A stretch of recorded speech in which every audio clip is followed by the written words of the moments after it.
So yeah, this workshop is going to be about Kubernetes Security 101, some best practices to secure your cluster. Let me see. Okay. So yeah, just a little bit about myself. As Jeff mentioned, I work at Trend Micro as an information security specialist. I'm part of the Cloud and Container Security Research team. I'm also a member of the CNCF Security Tag team. Now it changed name. It was called SIG Security, now Security Tag team, which is like the technical advisory group for the Cloud Native Computing Foundation, right? It's a volunteer work that we do, providing guidance and creating documentation in regards to cloud native tools, supply chain attacks. We've published last year our Cloud Native Security White Paper, and recently our Supply Chain Security White Paper. So those are all available and free for everyone to check it out. And I just want to say before we start that I don't consider myself a Kubernetes security expert. As you're going to see in this workshop, Kubernetes is a very complex technology, I would say, and I've been studying for over 1 year, 1.5 years now, and still sometimes it can be, some things can be tricky. And so, yeah, feel free to ask questions if you have them. The idea of this workshop here is to be very hands-on so that you can do it yourself as well and follow along. So I'm gonna do things very slow and like step by step, right? Yeah. And I also have a personal blog on the link there, kubeletesctl.com, where I publish some articles at least once a month. There's also a list of all my previous talks before the slides or videos, if they were recorded since 2011, when I started speaking at conferences about application security and all that stuff. And there is also all my contact information, my social media, in Twitter, GitHub, and LinkedIn. It's all Magno Logan, so you can easily find me if you want, and feel free to add me, and we can chat more after this workshop. So the agenda for today is what is Kubernetes, right? So I'm gonna assume that you either heard about Kubernetes or at least have seen someone or an organization that uses Kubernetes, but in this workshop, I'm going to assume that you've never used Kubernetes, right? So the idea is to start from scratch. So what we're going to do, the way that this workshop works is we're going to set up an environment on AWS. That's why there was a prerequisite of having an AWS account. And we're going to use Cloud9, which is like a virtual developer environment for AWS. So we're going to deploy a Cloud9 instance and use that to deploy our cluster, right? So we're going to understand what is Kubernetes, the Kubernetes architecture, right? I'm going to talk about all the small components, the two main components, the control plane and the worker nodes, and then each little component that's inside those major ones. As Jeff said, we're going to do some threat modeling, right? I don't know if you heard, but this year, in April this year, the MITRE released the attack framework, the attack matrix for containers, right? And we were part of this work with MITRE, right? So we partnered with MITRE when they did this, when they called the community for help, and we provided some data regarding our honeypots. We have some Docker and Kubernetes honeypots that we use to analyze attack data on those environments. So we're going to talk about that as well. Then later we're going to talk about, well, after we set up our environment on AWS, we set up a cluster. We're going to deploy application, a containerized application there, a vulnerable application, and so we're going to attack it, right? So we're going to understand what's going on, how can an attacker compromise the cluster, one of the many ways that that's possible. And of course, this is a misconfigured cluster, right? So that you understand the fundamentals of why it's important to keep your Kubernetes cluster well configured and secured. And if we have time, then we're going to talk about defending Kubernetes, right? So what are the main issues on that you can, like, what are the best practices, right? Either regarding the API server and the whole process of deploying in a container, generating a container right from scratch and deploying it into a Kubernetes cluster. And there is many things that we can talk about here. So yeah, I hope you enjoy and feel free to ask questions. I know that people are monitoring those questions and they can send them over to me. So if you're struggling, if you're trying to follow along and something's not working for you, don't worry. Feel free to ask questions, and we can make this very interactive. Okay.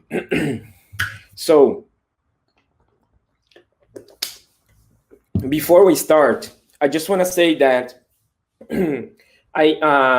since I started working with Kubernetes last year, I created this kind of GitHub project, the Awesome Kubernetes Security List. And this project has like a bunch of links and information that I use myself to learn Kubernetes and understand, and has a lot of stuff about Kubernetes security. So let me share that here with you so that you can take a look as well. So yeah, first this I started with that as a kind of my own thing when I was studying, saving links on a text file for myself. But I said, no, maybe other people can benefit from that as well. And that's why I did this GitHub repo, which has almost 1,000 stars already, right? And I created that in October last year. So it hasn't been even over a year yet, and has a lot of information. I know there's some stuff that I need to update, and I'll update it soon. So yeah, feel free to start, to fork it. And if you have any other links that are either related to Kubernetes or Kubernetes security, you can submit a PR to me, and then I'll take a look and add to the list as well. So there's a lot of information here.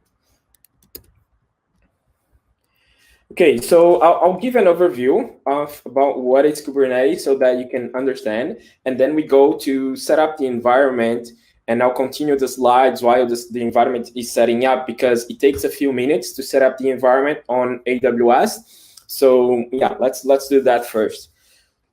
So what is Kubernetes, right? So what is your understanding of Kubernetes if you have seen it, if you have used it, right? Yes, Kubernetes is an open source system for automating deployment, scaling, and management of containerized applications, right? But what does that mean, right? If you remember when Docker was released in 2013, right? There was a lot of hype about using Docker and using containers and containerizing everything, right? But quickly we learned that by doing that, there was a lot of it increased the overhead of management of those applications, right? Because when Docker was released, there was no way for you to easily manage multiple containers running on multiple servers, right? And and so Kubernetes was created as an idea to help manage those containerized applications, right? So it's a container orchestrator, as we say it, right? And they just released the latest version, which was 1.22, right? And it has before, until last year, new versions were released 4 times a year, so kind of every quarter. And I think now it's 3 times a year. So it gets updated very quickly, right? So you need to follow along and keep yourself updated so that you also can keep your cluster updated, right? So some of quick facts and fun facts about Kubernetes here. It was created by Google, right, in 2014, and it's based on internal projects from Google, which are called Borg and Omega, right, which are closed source, right? And they decided Google has been used containerized applications for many years now, and that's why they worked on this project. Kubernetes means, it's a word from Greek, which means helmsman, right?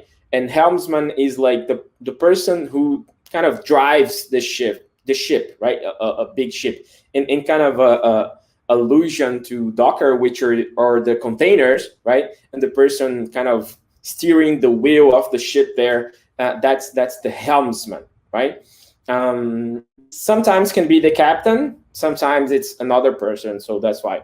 And that's another reason why the icon for Kubernetes is a helm, right? That's what we call this kind of steering wheel of a ship, right? It's a helm. Another fun fact about Kubernetes is it's also called KAS, right? KAS. And the reason for that is just because there is 8 letters between the K and the S of Kubernetes, right? If you count the letters there in between the Kubernetes, it's 8 letters. So that's why an abbreviation of that, that's the way that they do it. Another thing, Kubernetes developed in Golang, right? It's as same as Docker and many other cloud native applications as well. So yeah. Okay, let's move on. Why Kubernetes, right? So since it's important to understand what Kubernetes is, it's also important to understand why Kubernetes. Like, should you use Kubernetes in your organization, right? You don't want to go to your company on Monday and say, no, we should move everything to Kubernetes because Kubernetes is the next big thing, right? There is a lot of management required to run Kubernetes clusters, right?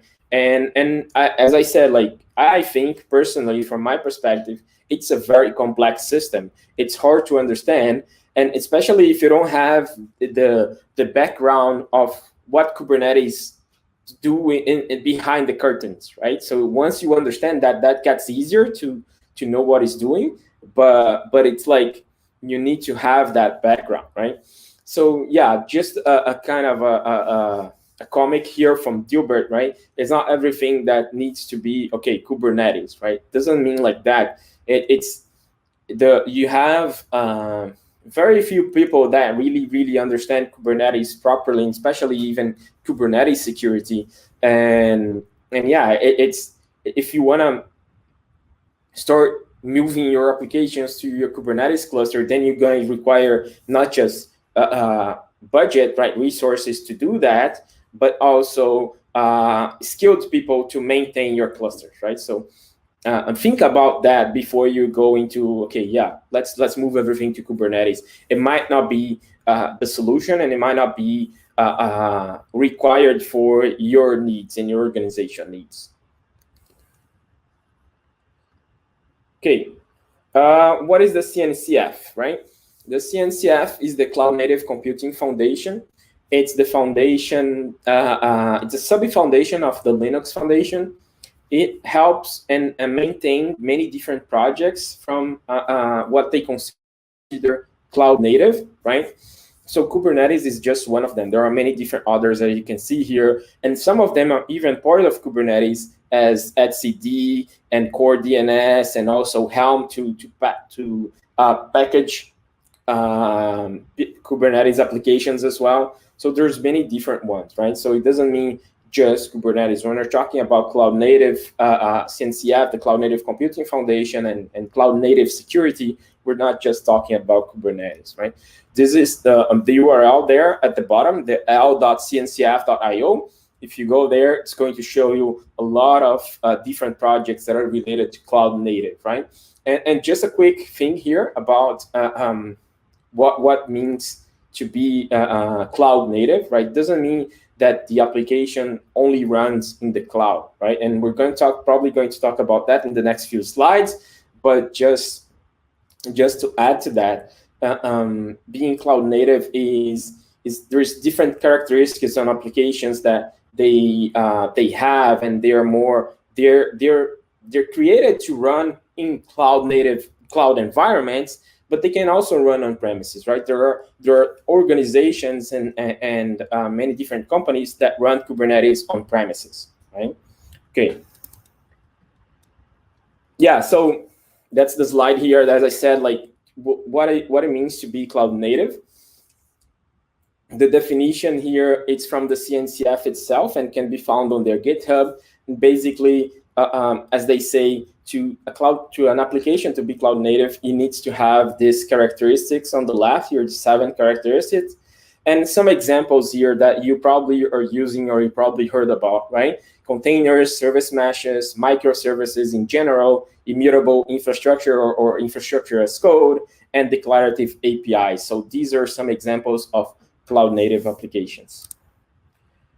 Okay, so I'm gonna stop here. Before I go into the architecture and explain all the details, I'm going to share my my screen and try to have everyone follow along to set up their environment.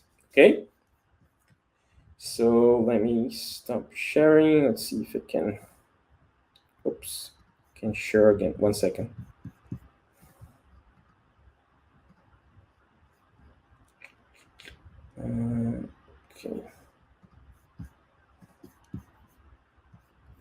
Okay, can you see my screen? Yeah, good. So the one of the prerequisites of the workshop, as we mentioned, is having an AWS account, right? So go, if you are not logged in on your AWS account, please go ahead and log in.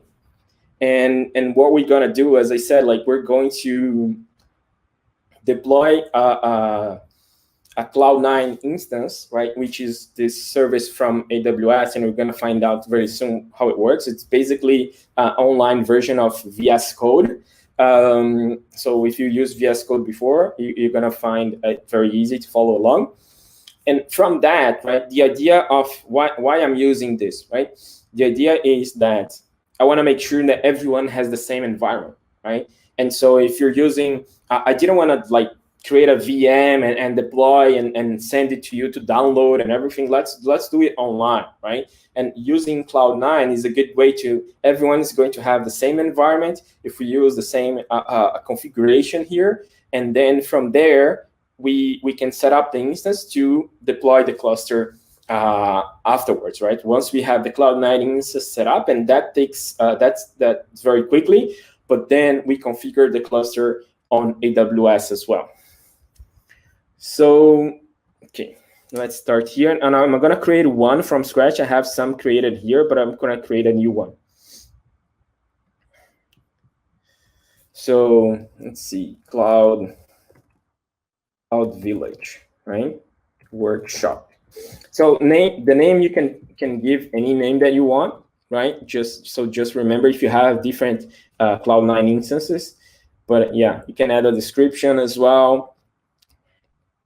Here, you have the settings of the environment of your Cloud9 instance. It's going to deploy an EC2, right? So the way that Cloud9 works, it's deploying an EC2, but it's going to configure it. That's going to work as an online developing platform, right? So it's basically an online VS Code that's hosted on AWS, so that you have all your code there. If you want, you can use that as well. So yeah, basically it's going to create a new EC2 environment, right? The idea here, you can use T2 Micro, right? Which is free tier if you have free tier. Yeah, just another note here before we move on.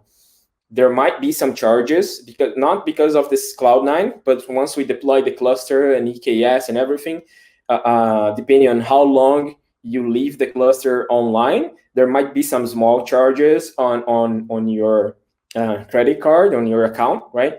But at the end of the workshop, I'm going to show how to remove everything so that you don't leave anything running and don't get charged a lot of money. Okay, sounds good. Okay, so here, if you're all there, basically we're going to create a new C2 instance. It doesn't matter, like I don't need a large instance for the Cloud9 instance because I'm only dealing with code and executing some commands there, so that's fine. The platform can be Amazon Linux too, and I can leave this everything default here after 30 minutes of idle time. If I'm not using the Cloud9 instance, it's gonna shut down automatically here. So I can leave everything here as it is, right, by default. and I'm on the right region. Yeah, I'm on US East 1. So I'm going to deploy it on US East 1. The cluster I can deploy anywhere, and we're going to see how to do that. But basically for the Cloud9 instance, make sure that everyone is on the same same region and they have this access to the same features, right? That's the only reason for that. Okay, here just an overview of the settings that I set up. Basically, everything is default right now. We're going to create a new role for my instance later, but let's leave it at that right now.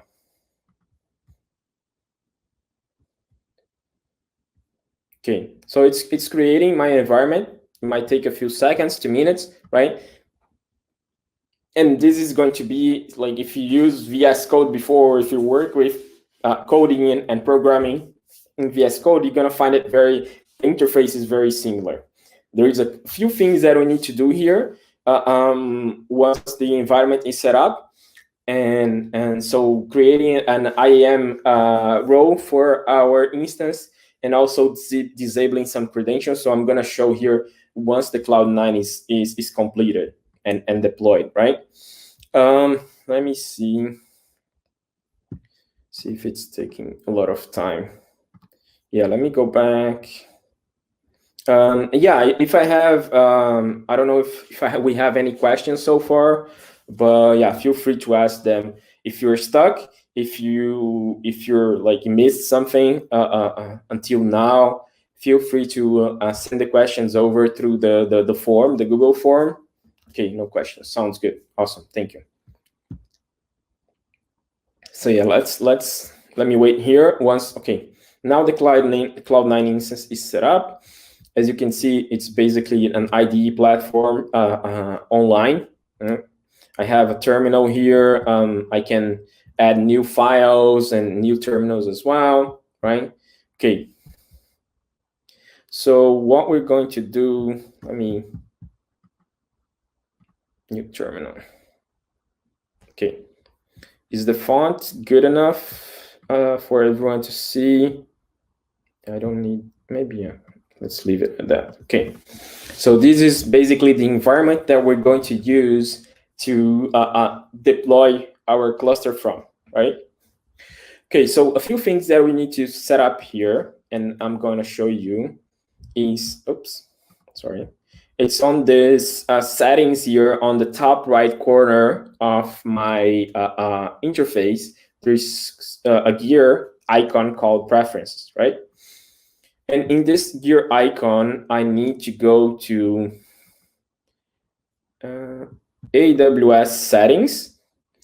And on the AWS Settings, I'm going to disable this AWS Manage Temporary Credentials, right? All I need to do is click here and disable that, and that should be fine, okay? Everyone got that? Preferences, go to AWS Settings, and disable the AWS Manage Temporary Credentials. Good. So after that, let's see. Now we're going to let's create the. Now we're going to go back to the AWS console to create the IAM role that I need to give to this EC2 instance, because the Cloud9 is an EC2 instance, to be able to have permissions to talk to EKS and create clusters. Yes, the workshop is being recorded, and it's going to be shared later as well.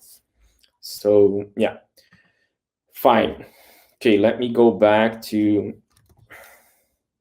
the AWS console here. Let me open another tab. And I think I need to stop sharing this one and share the other one. Sorry about that.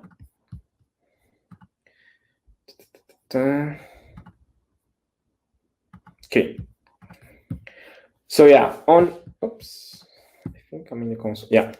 On AWS console, what we're going to do is create an IAM role, and please don't do this on your production account, because what we're going to do is create an IAM role with administrator permissions, administrator privileges, so that we can give the Cloud9 instance permissions to create the cluster and everything, right? So that we don't have any issues, we don't face any issues. We're going to give this administration role.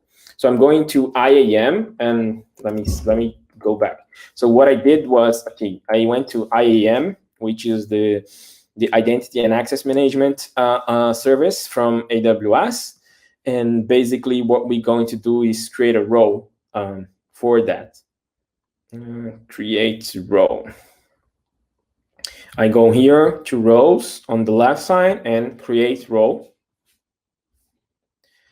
And here I select AWS service, that's selected by default, EC2, okay. And then I click next in permissions. Under permissions, it's going to load, and I'm going to give this role administrator access to my account, right? So be very careful with that. Don't use that in a production environment. We don't want that, because that's too permissive, right? I don't want to give that IAM role. This is just for the workshop, so that we don't have any issues deploying the cluster. You can add tags, but that's not needed. And role name C9. I'm gonna do Cloud9 instance role. Okay, you can put any name. Just remember that name, because you need to attach that to your Cloud9 instance. Okay, so what I did was just repeating what I did was I went to IAM, I went to role and create a new role, selected EC2 and gave the policies administrator access and created a name for it, right? That's it. Okay, the role has been created. So the next thing that I need to do is go back to, I'm going to the EC2 now, and attach that role to my EC2 instance, my Cloud9 EC2 instance, right?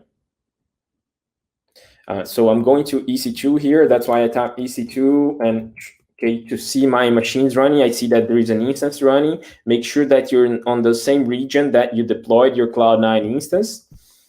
And basically, see, there is this instance running here. That's why I have the Cloud9 running as well.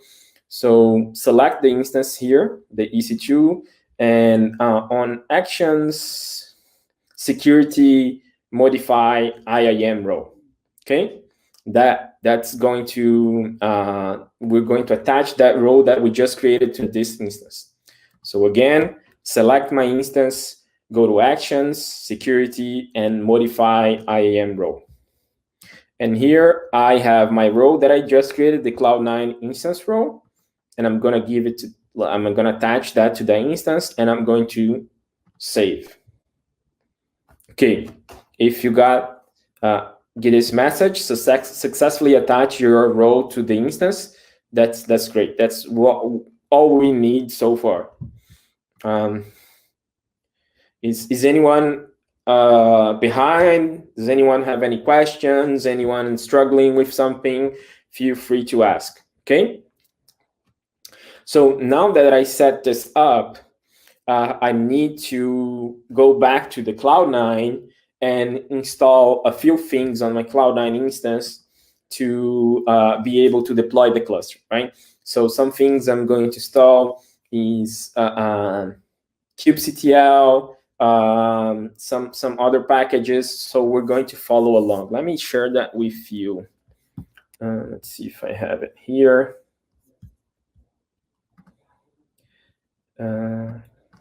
Okay. Yes, let me share let me go back to my Cloud9 instance because I'm not sharing that. Yeah. Sorry for the switching here, but I don't want to share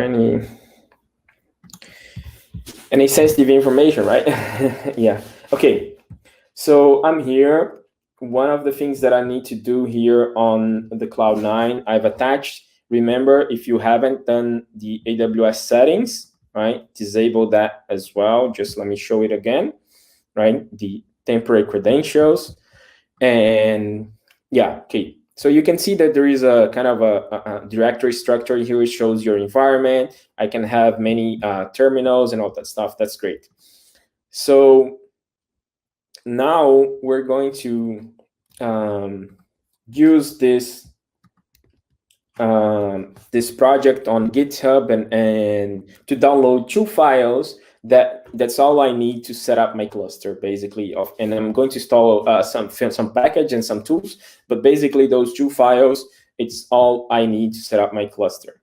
So let me show you here, git clone, and this URL, the Kubernetesctl 101 workshop. If you download that, you can see that there's basically 2 files there, and I'm going to explain what they are soon. And I'm going to increase the font. Let me close this. I don't think we're going to need this. Okay. Show me here. And yeah. So you can see that there's 2 files here, 2 YAML files, right? And if you haven't played with YAML before, that's something that Kubernetes uses a lot, right? To manage, to deploy applications and objects on Kubernetes, right? They're all usually YAML files that turn into JSON or sent to the Kubernetes API server. And I'm going to explain that soon. So if you haven't cloned this, so the command is git clone. Let me post the whole command there. Git clone. I'll share it with the people participating. And yeah, if you clone that, if you have those 2 files on your Cloud9 instance, you're good. Okay, so far you're good. Let's move along. So now this Cloud9 instance is brand new, right? So I don't have, if I try to use kubectl, which I'm going to explain soon what it is, but it's basically a CLI to talk to your Kubernetes cluster. So I don't have that right now, right? Command not found, that's not installed. So I need to install that. So the first command to install kubectl is this one here. Let me see. Okay. Let me post that on the chat. And so this is the first command here, and I'm going to share with you. So basically, I'm downloading that from AWS. Let's see if that's done. Okay. So now I should have, I need to give it permissions, of course. The second command is to allow execution permissions to this binary, right? kubectl. And don't worry, I'm going to explain everything once we start deploying the cluster, which is the thing that takes longer. Then we go back to the slides, and I'm going to explain some things that I'm doing here. If you may not, if you're not able to understand yet, but you will be able to understand. No worries. Okay, let's see. Yeah, so kubectl is working, right? We have that already now. kubectl controls the Kubernetes cluster manager. That's great. Other things that we can install that's going to help you with our interaction with the cluster. So let's install a couple packages that can help you. And those packages are JQ and gettext and batch completion, right? So basically what I'm going to do is sudo yum install those packages, right? Because they don't have that on the Cloud9 instance by default. Great. Now I'm going to configure a batch completion to kubectl, so that helps me when I'm managing my cluster, right, and using commands with kubectl. So basically, kubectl completion bash completion, and another one here. Let me post those 2 commands to the team as well, so they can share with you. Yeah. Okay. So those are 2 separate commands that you're doing, and let me clear here so that I moved it up. Okay, that's better. Okay. Any questions so far? Anyone struggling? Any comments that you don't understand? There's just a couple more things that we're going to do. Now we're going to install EKS CTL, right? And what EKS CTL is is another binary to interact and help you deploy EKS clusters, right? And what is EKS? EKS is the managed Kubernetes services from AWS, right? So it's like a Kubernetes that's provided to you by AWS, and AWS manages that, right? Every major cloud provider has their own managed Kubernetes services. You have EKS for AWS, you have AKS for Azure, you have GKE from Google, and many others, right? Okay, so we're going to install the EKS-CTL binary because that's what you're going to use to deploy the cluster. Once the cluster is deployed, excuse me, we just use kubectl, basically.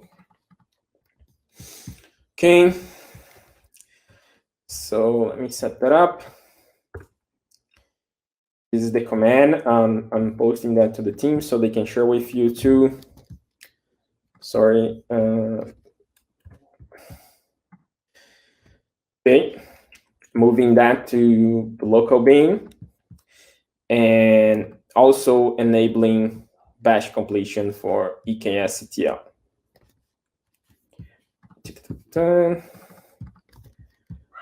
And that's it.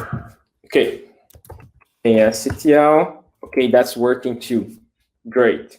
So far, we've only downloaded a few packages, installed kubectl, and installed EKS-CTL. That's what the two main binaries that we're going to need to deploy our cluster, right? People may ask, oh, why don't we need to install Docker, right?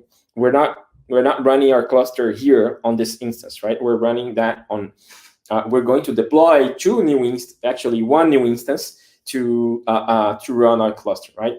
And the way that EKS works is that on they manage the control plane, right, of the Kubernetes cluster, and we only need to deploy our worker nodes. And that's what we're going to do. We're going to deploy as in-situ instance that's going to work as our worker node to run our applications. Okay, let's see. No questions so far. Oops, the download link for. Sure. Let's see. This is the whole. Yeah, this is the whole link. Yeah, maybe if it's truncated.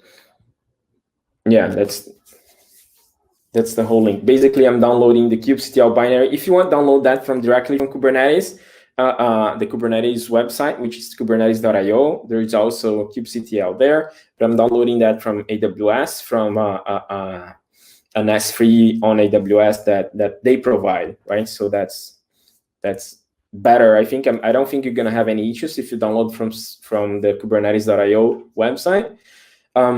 But yeah, if that doesn't work with the link, please let me know. Okay. So far we configured, just to give you like a overview of what we've done. If you just joined the workshop, we deployed a Cloud9 instance, we configured an IAM role for this instance, and then we downloaded the 2 files from a GitHub that we're going to use to set up the cluster, and then we installed kubectl and EKS-CTL. That's all we did. And don't worry if you don't understand some of those names and tools. I'm going to explain that as soon as we start deploying our cluster and move back to the slides. And I just don't want to waste too much time. So I want to do the setup first, if people haven't been able to do that, and then we go to the slides while the cluster is being deployed. Okay, let's see here. So basically, what we're going to do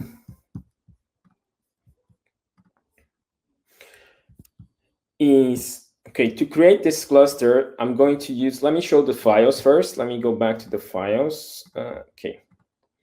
So the first file that we're going to use is, that we're going to interact with is this eks-cluster.yaml, right? This is going to deploy my cluster on AWS. So that's why we installed EKS. That's going to help me. And here on this file, you can see the command here already, right? That's what we're going to do. Basically, run this command on the terminal. Of course, pointing that to the file that we have, and basically I'm deploying a cluster configuration, right?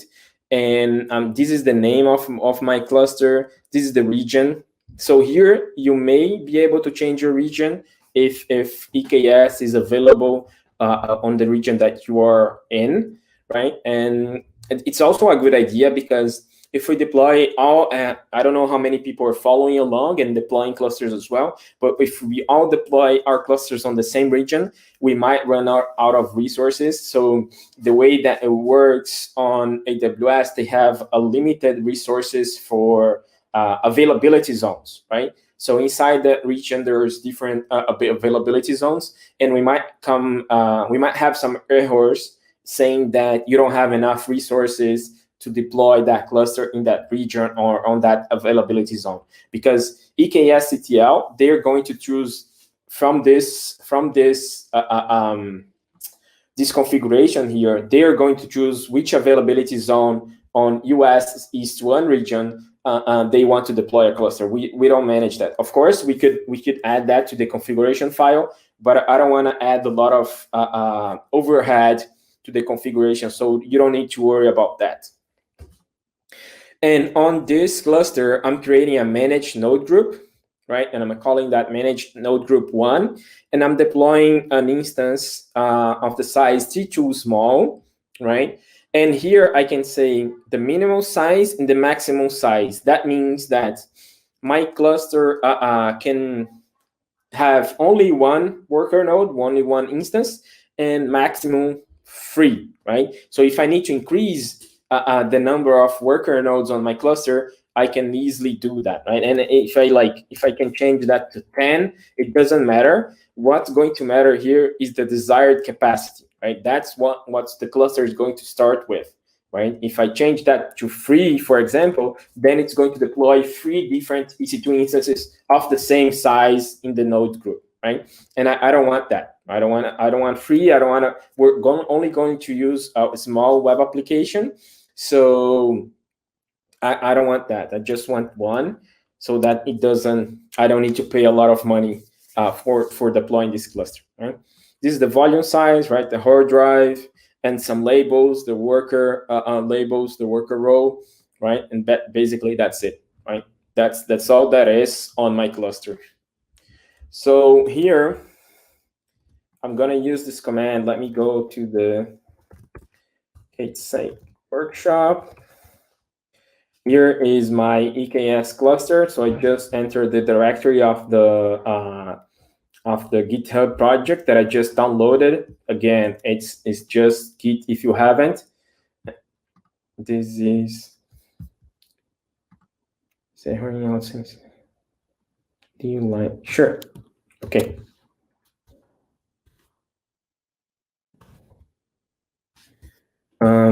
Yeah, maybe the chat. Let me share the whole file here. 1 second. Some people are struggling with the commands, the first commands. And then give me a few seconds here. Let me put that in a drive, and I can share that. 1 second. Hang on. I should have done that before. Sorry about that. Okay.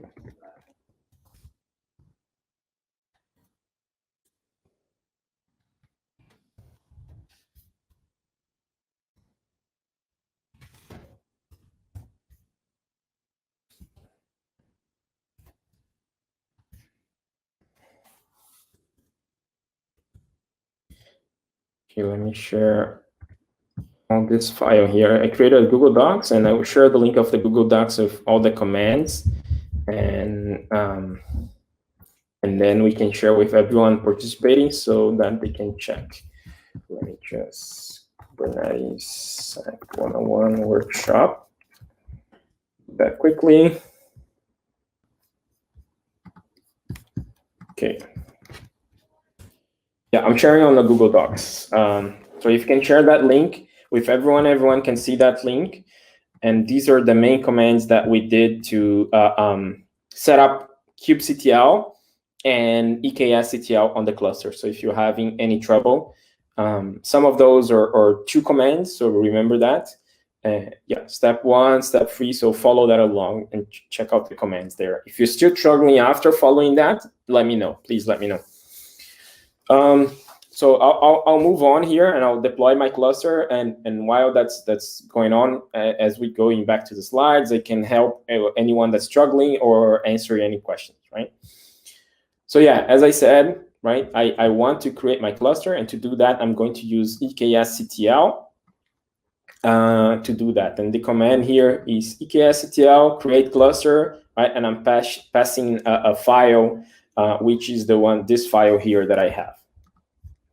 So this is the command, and I'll add that to the spreadsheet as well, so so that you can follow along if you get stuck or something. So let me add that to the spreadsheet so that everyone can see git clone, right? Sec 101 workshop. Okay, I'm adding that to the Google Docs. Just adding that there so that you can see. Okay, let's see if that's going to work. Yeah, live demos or live workshops are always hard. So here I started creating my cluster, and as you can see, EKSCTL is doing its job. It's creating subnets, it creates a VPC, and does everything for me. So that makes things easier, right?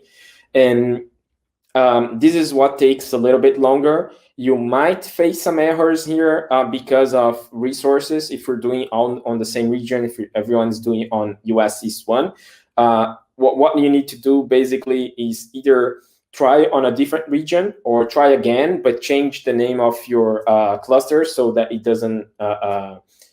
What this is doing actually, EKSCTL is using CloudFormation to deploy your cluster, right? As you can see here, it's waiting for the CloudFormation stack and all that stuff.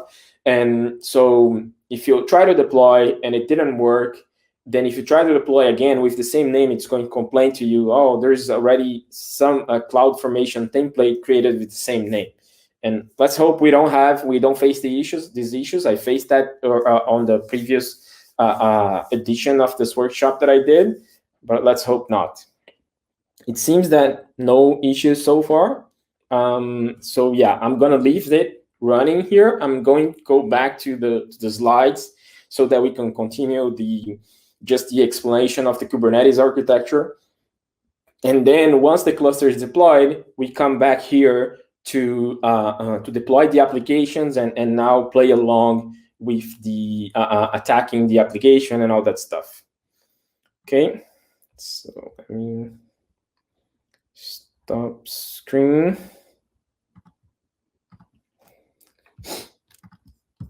And share the slides again. Okay. So yeah, we stopped here. We stopped here, right? The Kubernetes architecture. And so as we can see, if you're struggling, feel free to ask questions. I'll stop and answer them while I'm explaining. No problem. Don't worry. As we can see, there's two major components here. There is the Kubernetes control plane. It used to be called master node, but for inclusive language, we don't call it anymore. Even on the new versions of Kubernetes, it doesn't say. I think it does say, but it's being deprecated, the name master node, right? So I'm gonna call it from now on control plane. And so this is on the left side here with five smaller components. On the right side of the slides, we have 3 worker nodes, right? And the worker nodes are the ones that we use to deploy our applications. And today in this workshop, we're deploying only 1 worker node, only 1 EC2 instance that's going to function as the main node for deploying our vulnerable web application. We don't need 3, but if we need it, as I showed there with the max size and the desired capacity on the YAML file, we could easily change that there, right? Okay. Awesome. Yeah, I should have thought about the Google Docs. So yeah, let's look at the left side first. The Kube API server, here in the middle, right? We see that's kind of a big thing. It's a main component, one of the main components of the control plane. Every other component is talking to the API server, and you can see from the arrows there, it's not just talking with the components from the control plane, but it's also talking to the worker nodes as well, right? And the Kube API server, it's basically a API server and REST API server if you played with APIs before, and that receives and forwards all the communication from all the components of Kubernetes, right? It has basically everything that when you type from kubectl, it becomes an API request, right? An HTTP request that goes to the API server of your cluster, right? On the bottom here, on the bottom left, we have etcd, and etcd is the main database, the data storage of your cluster, right? It's a key value store where all the components of your Kubernetes cluster is stored there, right? And so everything gets saved there as an object, as a key value store, and then Kubernetes tries to check that and tries to create whatever you told it to create that's saved on etcd, tries to create that on your nodes, okay? And that's something very important here, because the Kubernetes works, the way that Kubernetes works, it's called desired state, right? So Kubernetes is smart enough, right? It's smart enough to see that it's constantly checking if whatever I told it to create, for example, nodes or application or services, whatever I told it to create there on etcd, it checks on your nodes and see, okay, is this application running already? Do I have 3 replicas of that application, right? If I do, okay, good, that's the desired state. If I don't, if whatever is on etcd, whatever configuration is there, doesn't match what's running on the cluster, then, okay, I need to fix it, right? They need to match, right? And so if let's say I only have 1 replica of my application and I need 3, Kubernetes is going to check that, and it's going to tell the cluster to create 2 more applications, 2 more containers, right? Actually, it's pods, but it's going to create those to match those in etcd. So I need to have 3 replicas running on my cluster, and it doesn't matter on which worker node, depending on your configuration as well, but I need to have that matching, right? So it's constantly checking. If you check the logs of Kubernetes, it's constantly, there's many different components that's constantly checking to see the desired state. If whatever is on etcd should be reflected on your whole cluster, on your worker nodes, right? So you can see here that the API server and etcd, there are 2 major components of your Kubernetes cluster, and that's why you need to protect those. And we're going to talk about security, the security part of it, and the best practices as well. But be very careful with those components, right? If an attacker has access to your etcd and they can change objects there, right?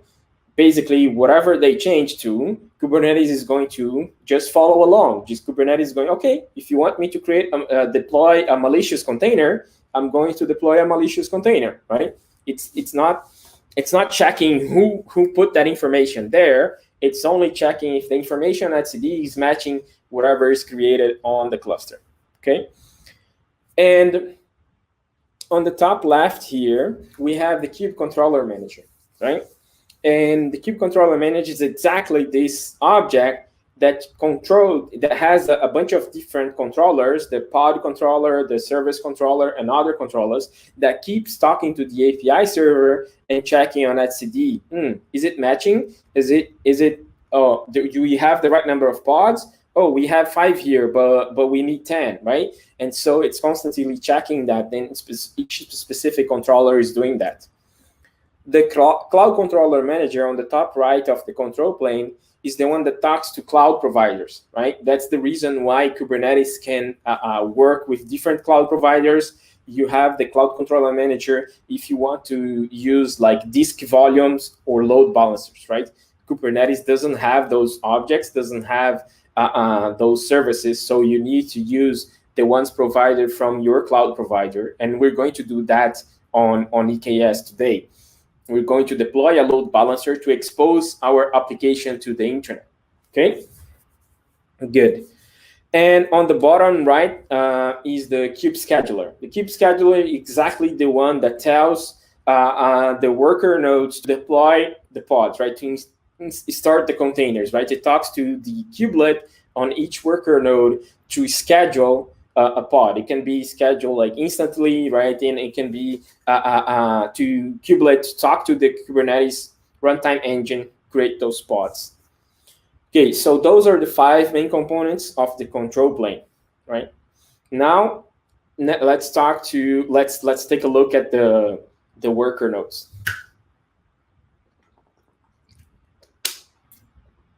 Here on the right side, there are 3 main components on each worker node. I have a kubelet, I have a kube proxy, and I have the container runtime engine. Okay, so basically the kubelet is the agent that runs on each node that talks to the API server and starts any containers, and also get some statistics and health information about those containers, right? And I'm saying containers here, but it's actually pods. But I'm going to explain that once we move to the next slides, that the smallest unit of Kubernetes is actually pods, right? There is also the kube proxy component that handles all communication, networking communication inside the cluster, but also externally, right, with outside the cluster as well.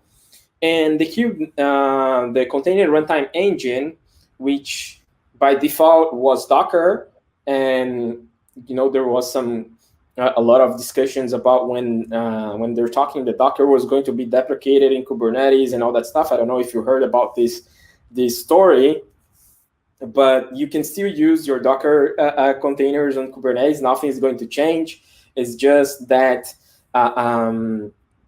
the reason being that Kubernetes, to be able to run Docker, Kubernetes developed a kind of another component called the Docker shim to be able, because Docker doesn't follow the OCI, the Open Container Interface, and Kubernetes was created to run any OCI standard containers, right? Okay.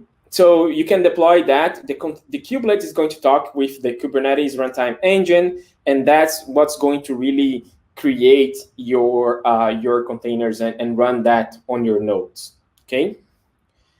Any questions about this architecture here so far? So we're going to interact, right?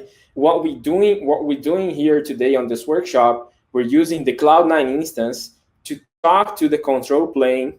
Right, we're using that, and we're going to tell the control plane to create some objects for us. Right, we just, with the EKSCTL command that we just used, that's creating the cluster. Let me just quickly see that. Yeah, it's still creating.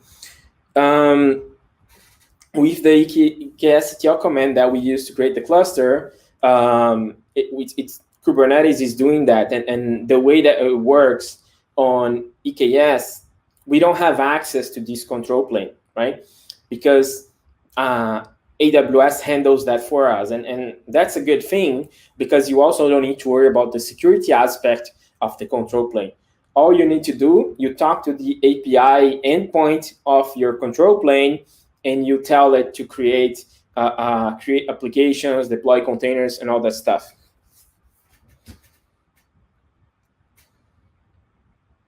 If you're still having issues deploying the cluster, if it's saying that's not available, it doesn't have any resources on that availability zone, try to change regions, right? If it's still not working under different names, if you're still getting errors, I'm gonna show, once my cluster is completed, I'm gonna show you the output of the console and see if you're getting that. But try to change different regions if not working on the region. Sure. The OCI is the Open Container Initiative, right? It's like a standard for creating containers, right? And the Docker doesn't apply, it's not in compliance with that standard, as far as I know. Please correct me if I'm wrong. And so Kubernetes couldn't run Docker containers by default. They had to create another software that's called the Docker Shim to be able to do that. So the problem is that this component that allows Kubernetes to run Docker containers is it's maintained by the Kubernetes team. Yeah. Sure. Okay, sounds good. So what's going on is they didn't want to maintain that component, because that component was, as they call it, the Docker Shim, SHIM. It is a kind of it's not a good practice what they did, right? Because Kubernetes should be able to run OCI standard containers by default, but unfortunately Docker is not compliant with that. So they said, oh, no, we're not going to maintain the Docker Shim anymore, and the Docker Shim was going to be deprecated, right? So that's why this caused a lot of stir on the internet and on Twitter a few months back, because people thought, oh, maybe like Kubernetes is deprecating Docker, I'm not going to be able to use my Docker containers on Kubernetes anymore. What's going on, right? Because pretty much, I would say 90 to 95 or 99% of Kubernetes clusters are running Docker containers and not the other ones, right? You can have different runtime engines. You can have the container D, Cryo, or Podman. There's different ones. But since Docker was the default one, people usually use that, right? And because Docker is very well known, and people have used Docker even before Kubernetes, that's what they use, right? So I think that's it with the OCI. There is a blog post, I think. Let me see, Docker Kubernetes deprecated. There was a blog post on the Kubernetes website that talks about that whole issue. Let's see. Okay. Yes, let me post that link here. Yeah, Docker Shim FAQ. Okay. Let's move on. If everybody got the kind of the overview of the architecture here, let's move on with that. So as I said before, right, when we deploy a container on Kubernetes, we're not deploying a container itself, we're deploying a pod, right? So the pod is the smallest unit on a Kubernetes cluster, right? The pod can have one container inside that pod or multiple containers, right? So as the diagram here shows, right, you can have one, two, or many, right? And the reason being is that the idea of containers is to run only one process on that container, right? So if I have my application running on my container, and I need something to, let's say, collect the logs and ship those logs to a central location, right? I don't want to install that application inside my application container, because that's going to break the principle and the idea of containers, right? So I deploy another container on the same pod, usually on the same pod, and that other container talks to my application container and collects the logs from there to ship it to another location. So that container is usually called a sidecar container, right? It can be used to collect metrics, logs. It can be used as a security container as well. Some security tools deploy the way that they work. They're deployed as a sidecar as well. So there's different usage for that sidecar container, right? And since they're on the same pod, right, they share the namespaces there. So other objects that you can have on Kubernetes is a deployment, right? You can deploy a pod by itself, but you want to use the features provided by Kubernetes, right? And the way the deployment works, it gives Kubernetes or your Kubernetes objects scaling, updates, and rollback abilities, right? So let's say if I need to create another pod to handle traffic, and there is a lot of traffic on my application, I can easily do that with deployments. If I need to scale up or scale down as well, right? If I'm not using all those containers and I can save money and reduce the number of containers that are running, then the number of pods, I can do that as well with a deployment, right? A deployment is just an API, a Kubernetes API object, right? It's not something that exists on the node itself. It only exists inside my cluster. It's just a configuration and the way that they use. There's many different objects that I'm going to show on the next slide. We're not going to be able to cover all those objects here, but just to give you an overview, okay? And on top of that deployment, we have something called namespaces. And those are different than the Linux kernel namespaces. These are Kubernetes namespaces, right? And the way that the namespaces work here is that they work like they're just a logical separation of different applications that I have on my cluster, right? It's basically folders inside my cluster, right? There is no kind of a security boundary between those namespaces, right? So I can have a namespace for my developer environment, a namespace for my QA environment, and a namespace for my production environment. I can also have a namespace for my developer team 1 and my namespace for developer team 2 if they're both using the same cluster, right? So, and we're going to talk about namespaces as well here, which is another part in another slide. And on top of the namespaces, there's nodes, right? Nodes is basically the server that's running my application. So it can be a VM, it can be an EC2 instance, it can be also a Fargate on AWS or other kind of serverless applications or serverless runtimes or workloads.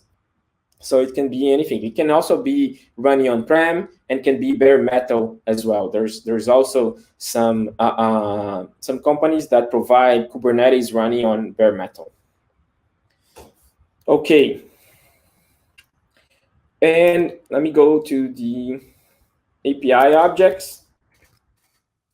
So as I said, there's different API objects that you can create on your cluster. You have a pod, as I mentioned, right? There is replica set, which is used by the deployment to replicate your pods. There is daemon set, stateful set, right? The deployment itself, as I mentioned. There's service that's used to expose either like a port or my my application to the world. They can expose that through a load balancer as well. There's job and cron job, which are used to the job contain. It's basically a pod or a container that runs only once, the job, and the cron job, it's basically a container that runs according to the cron tab, right? I apply the configuration there, and it can run periodically, like every other minute, every other hour, whatever I choose and whatever I configured on the cron tab configuration of that container. There is also config maps and secrets, right? Config maps and secrets are usually used to store information, right? Config maps is for configuration information that are not really sensitive, and secrets are supposed to store secret information, right? Sensitive information. But I'm just going to say here that secrets are not really secret in Kubernetes, because the way that secret works by default is that all the sensitive information is stored on etcd, and it's stored on encoded as base 64, right? So you're probably aware that basic 64 can be easily decoded, and so that's not really protecting that information.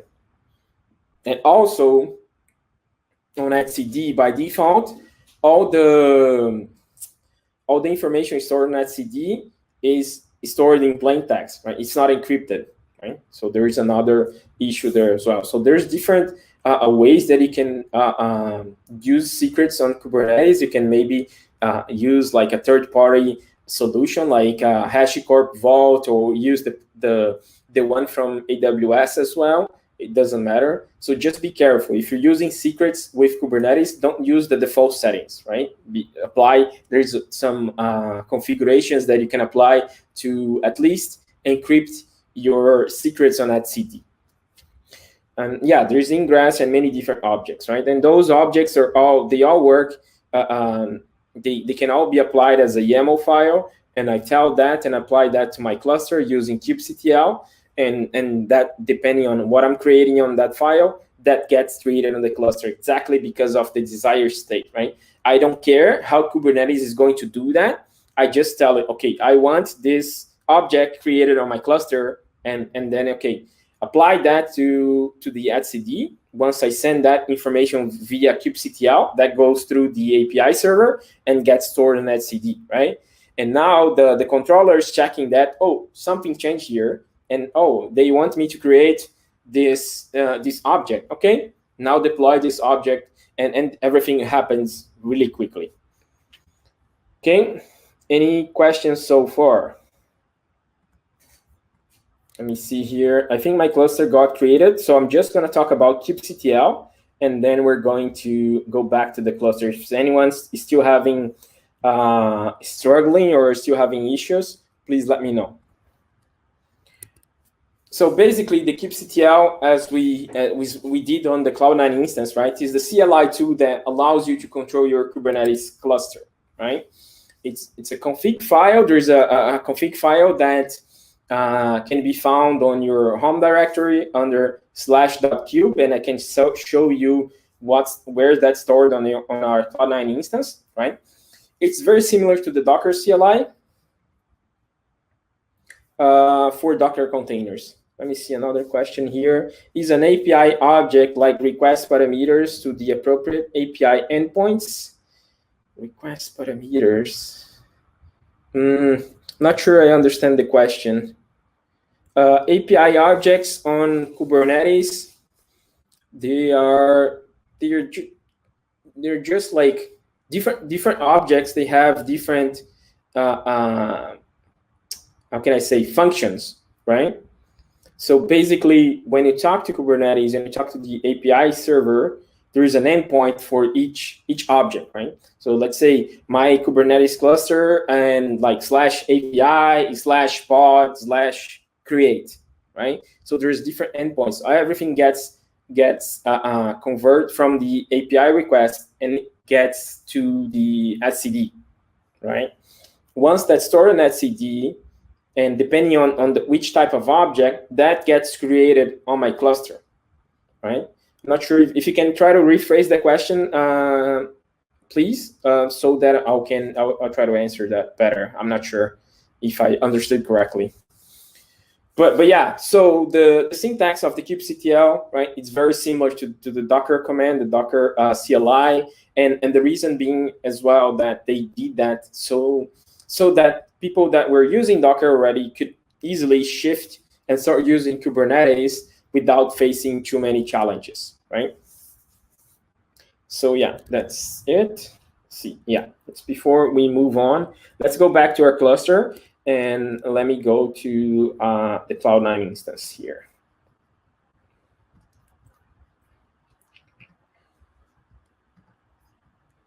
Okay, share. Second. Okay.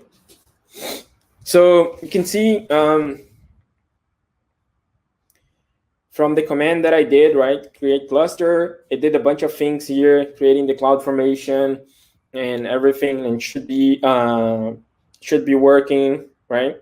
So to make sure that everything is working, if you, as I said, if you face any errors, if there was something going on or there was not enough resources, either try to change the name of your cluster and try again, because it could be just a temporary thing, or the availability zone that EKS CTL chose for you, it wasn't there wasn't enough resources, and once you try again with a different name, it's going to try in a different availability zone. Or you can just change regions and do the same thing and see if that works. Unfortunately, I don't know if there is a way around that. If someone that works for AWS can tell me about it, but as far as I know, there's no way, unless you create your own subnets and VPCs and configure that you know that there are resources available. But that can be like a soft limit from AWS that I'm not very aware of. Okay, so let me just clear this. See. Okay, good. You guys see my screen? Is there another question there? Okay, no questions. So basically, let me do kubectl get nodes. Okay, so I can see here, right? This is the first command. I'm getting all the nodes that are part of my cluster, right? And there's only one node, which is this instance here, right? That's running, and it's telling the Kubernetes version here, 120. And yeah, it's ready, right? So the instance is ready. If I go to the AWS console, I can see another instance created there as well, besides my Cloud9 instance now, right? Let's see. Okay, here on the home directory /.kube, there are some stuff that was created, the config file, right? If I cat that, there is some information about my cluster, how to access my keys and all that stuff, right? I'm not gonna show everything, but basically that's it. It's there. You can see that there is some certificates, the IP of my cluster, and all that stuff. One thing that you need to be aware of on EKS clusters is that by default, once I create my cluster, the API endpoint, the API endpoint for my Kube API server, that's public by default, right? I know that's a long URL and it's hard to guess, but there are attackers, people on the internet scanning the internet for looking for those API endpoints. So if you don't need that exposed to the internet, be aware of that and make sure that you configure that to be private. And we're going to see that very soon. Okay, so now that my cluster is created, we're going to deploy the other objects, actually the objects of my Kubernetes cluster. Right now, my Kubernetes doesn't have anything, right? So if I do kubectl get pods, no resources found. Pod-a, there is some resources, right? From they are the default resources of Kubernetes of the EKS cluster. Right, there are some stuff, core DNS, AWS, kubeproxy running, but there is no application run, right? You can see that they're all running on the kube system namespace, which is the main namespace of my control plane components, right? And let me see, kube get pods, NS or namespaces, right? So these can do like this, namespace, or NS as a shorter version. Right, and as I said, namespaces are kind of like basically folders for organizing stuff on your Kubernetes cluster, right? And by default, I usually have those 4 namespaces when I create my cluster. either the managed or unmanaged version. Okay. So now let's create the objects, right? And let me go to this file here, and I'm going to describe everything that's there before we apply this this object there. So I'm creating a new namespace on the cluster objects, right? You can see here, and this is our different, the way that YAML works, right? Every 3 dashes here, it's basically a separate file or a separate object, but I put everything together, right? So that's easy to understand. So I have one object being created here. That's a namespace called web app, right? So basically I'm creating a folder to deploy my web application. This is an RBAC configuration. I'm creating a cluster role and a cluster role binding, telling that the service account, and I'm going to talk about RBAC and service account later, but basically telling the service account that I'm going to use to deploy my web application, my pods running on this web app are running as admin, right? And so that's a bad thing. I'm purposely doing a misconfiguration on my cluster, but that's for the exercise, that's for the workshop, right? By default, you don't want to do that. You don't want to do that. There is also a deployment, right? And I'm using deployment to deploy my web application. I'm creating like a Drupal deployment here because we're deploying a Drupal web application. And you can see here down below that the specs of the containers that I'm using, I'm downloading Drupal 8.5.0. And since there is no specification of which container registry I'm downloaded from, that's getting that from Docker Hub, right? So once I deploy that and apply that object to my cluster, Kubernetes knows that, okay, I don't have that image here or whatever you want. So I'm going to download that. By default, it uses Docker Hub to look for images, right? Unless you want to apply, of course, that's not a good practice. That's not something that you want to do, because if someone compromises the Docker Hub or puts a malicious image there, then you're downloading that image to your cluster, right? So the best practice is to have your private container registry and store your images, your approved images there for you to download on your Kubernetes cluster. Okay, sounds good. So, and there is also a service. I'm creating a service here, which I'm going to use. Services are objects that I can use to expose my containers, right? And I can expose just like there's different types of service. The type that I'm creating here is a load balancer, which is going to create an AWS load balancer. And I expose my Drupal web application, right, which is running on port 80, and it's going to expose that on a port 80 of the load balancer as well.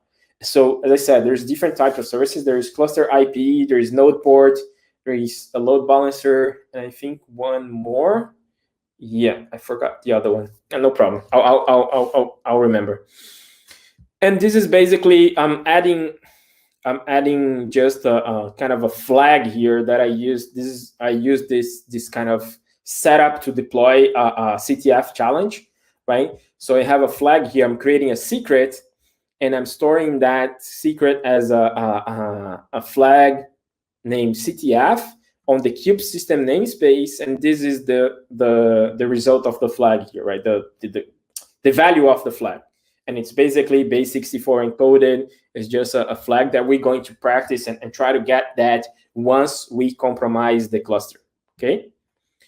Sounds good. So I hope you understood all these objects, and we're going to apply that to my cluster. And you're gonna see that that's going to be very quick. And go back to the environment. Let me go back to that project that we downloaded from GitHub, and that's where my cluster underline objects is.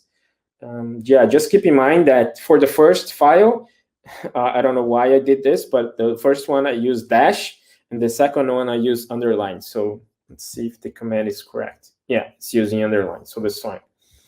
So once I do this, Kubernetes apply -f, right? So -f means that I'm passing, I'm feeding it a file. And so it's going to look whatever is in that file and apply that to the Kubernetes cluster. Let me just apply that.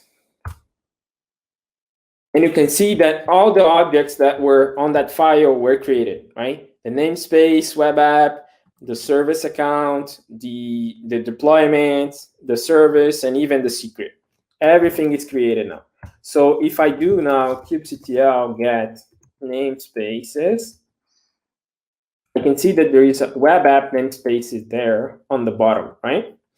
If I do kubectl get pods -n web apps. So now that I just want some information from a specific namespace, I'm using the parameter -n to tell Kubernetes, I only want the pods from this namespace, right? See, there's one pod running. What happens if I did this, like kubectl get pods? See, no resources found. Because if I don't tell Kubernetes the kubectl, a specific namespace, it's going to look into the default one. The default one is this one here at the top, and it doesn't have anything there. That's why it's not going to find it, right? So you need, that's something that people that are starting to work with Kubernetes may forget and may think, oh, I just created this. Where is it, right? If you don't specify anything, then all the objects that you create are going to create it on the default namespace. But as you can see from the object that we use here, I created this new namespace and I told to create all these objects on the web app namespace, right? Except this one, which is on the kube system. Okay. See. Okay, let's see another question. Where are these API objects going to? Do these get sent to etcd and then some pooling service check for new additions resources using APIs? Yes.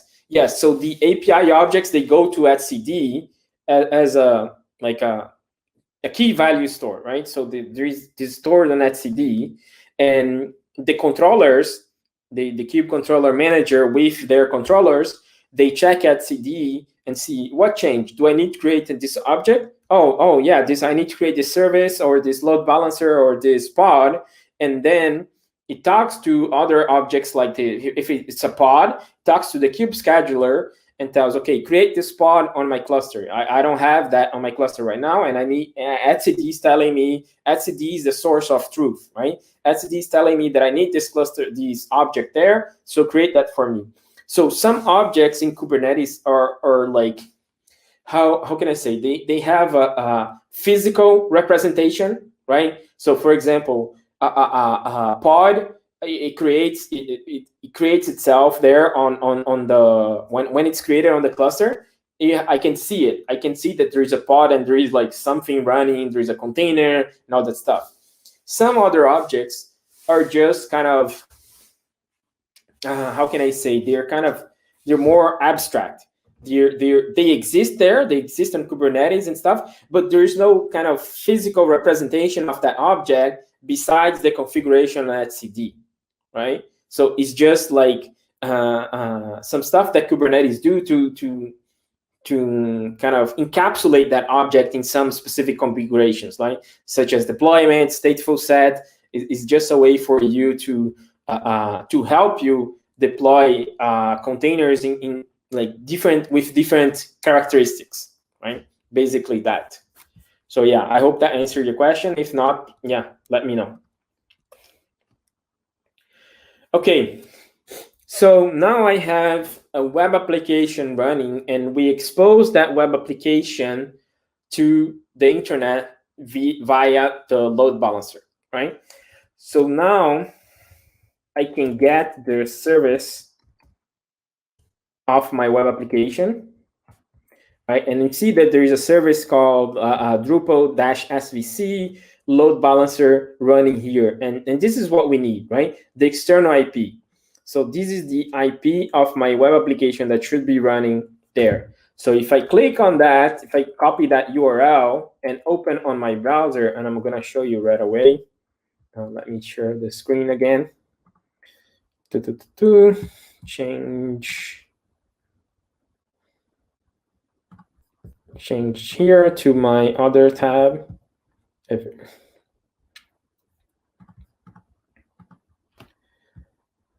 Okay, here.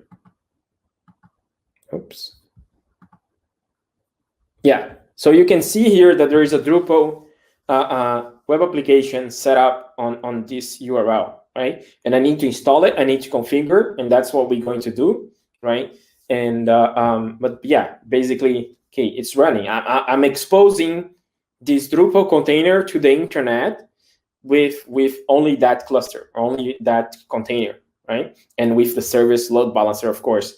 If you go to the AWS console where the load balancers are, you're going to see that there is a load balancer created there as well. I'll show that later, but yeah. So that's what's being used. My container is running inside my cluster, my Kubernetes cluster. I'm using the load balancer to expose that, and I'm accessing that through that long URL. So don't use the same URL that I'm using, because your URL is probably different than mine, right? Depending on where you deploy your cluster. So let me install here. I hope that nobody messes with my Drupal. What I want to do here is choose the language, use the standard one, right? We need to configure the web application, need it running so that we can exploit it. I'm going to use SQLite, which is the database here, so that I don't need to set anything. And yeah, it's going to install, and there's just a few minor configurations there.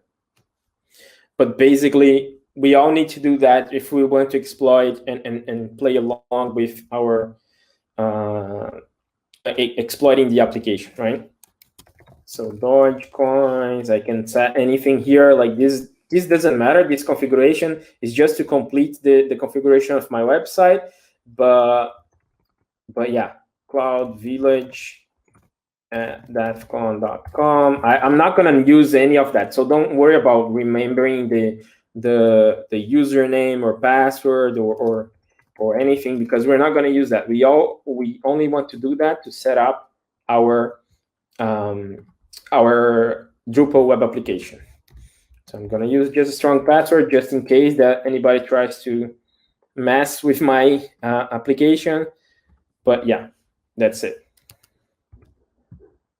Okay. So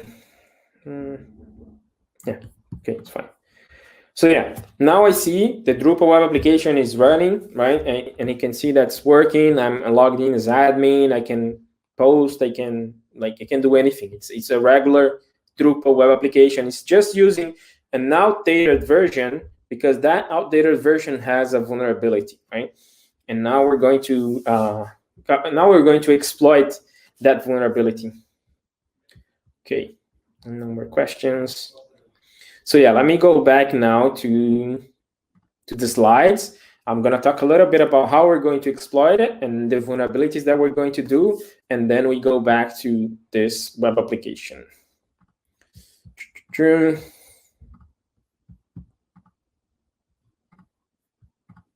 Okay. See, sharing the slides, you're good.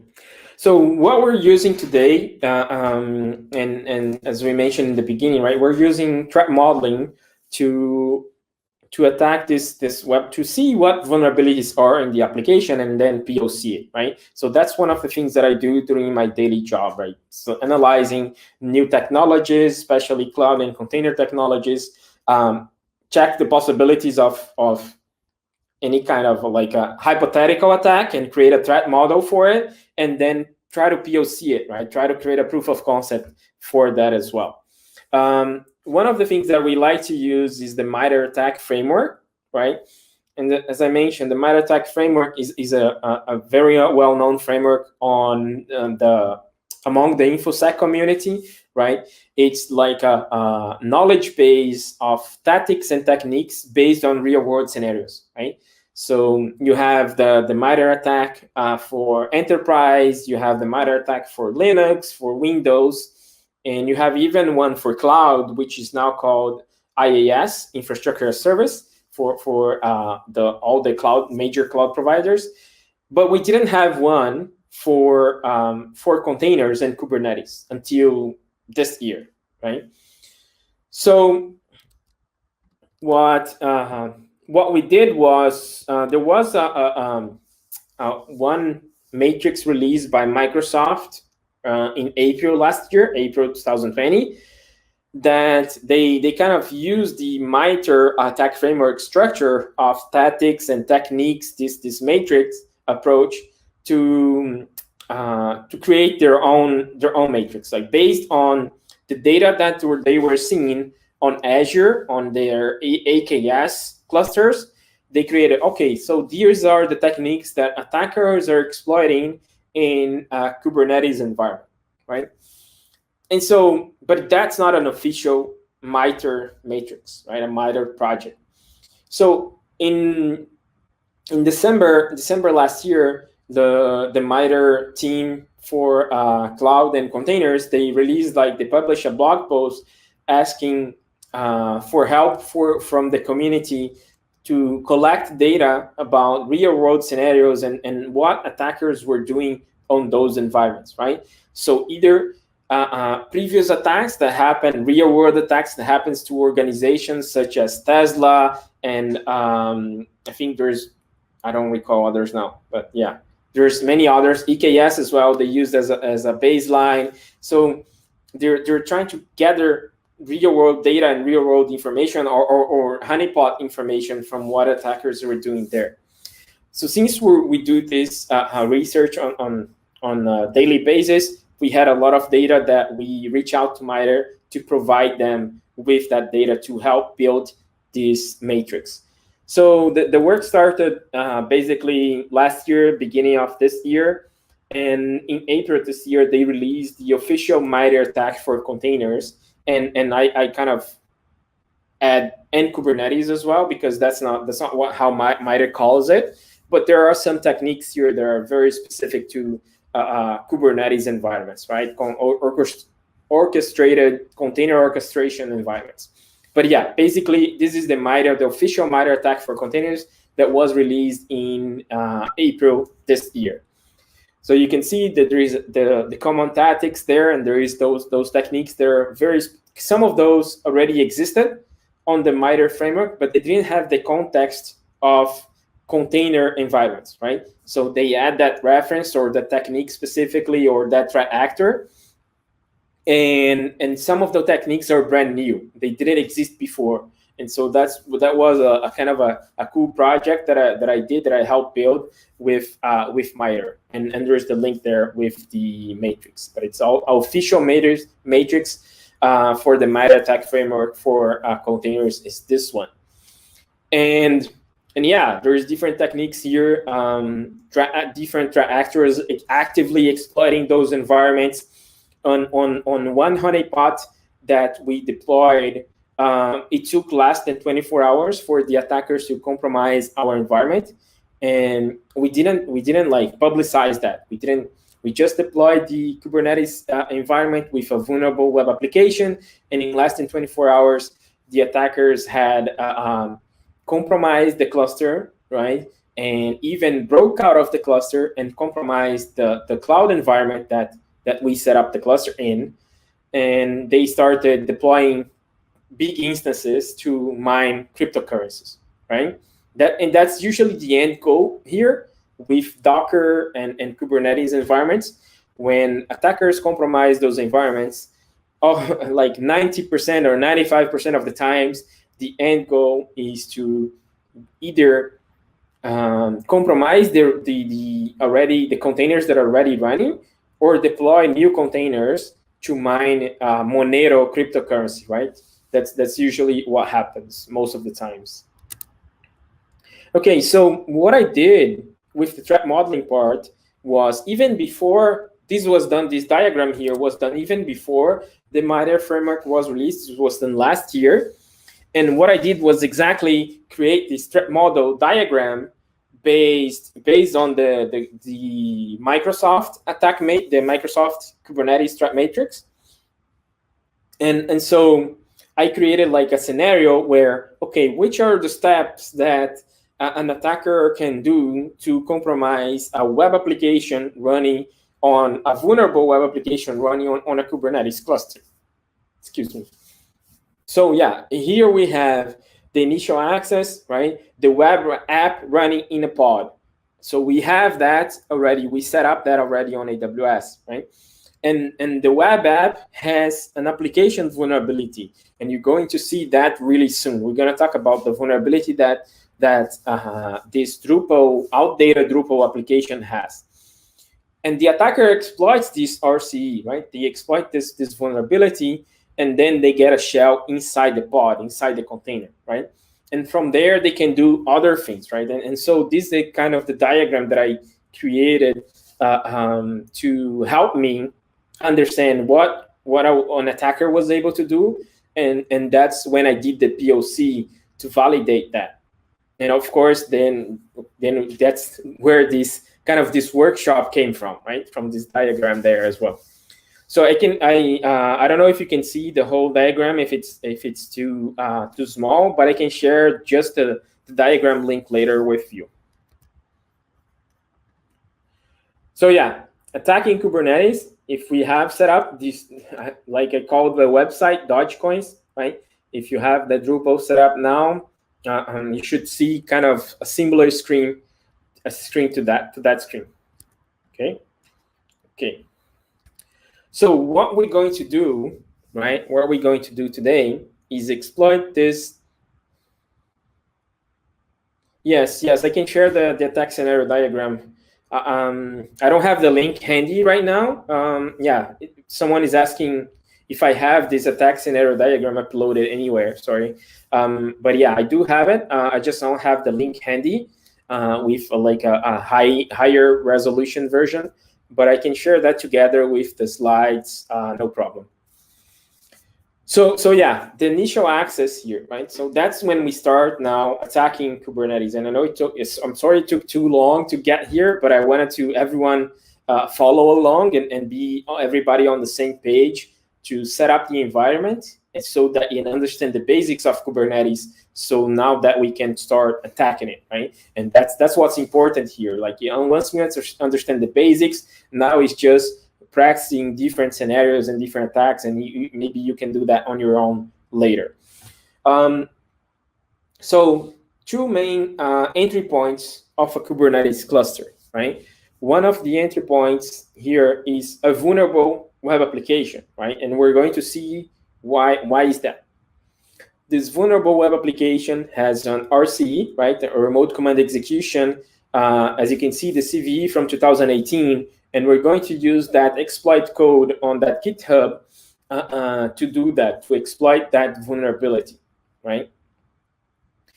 Other ways that Kubernetes clusters got compromised before was the exposed dashboard. So in previous versions of Kubernetes, there was a dashboard that was created by default that allowed you to kind of manage your cluster in a like graphic user interface way, right?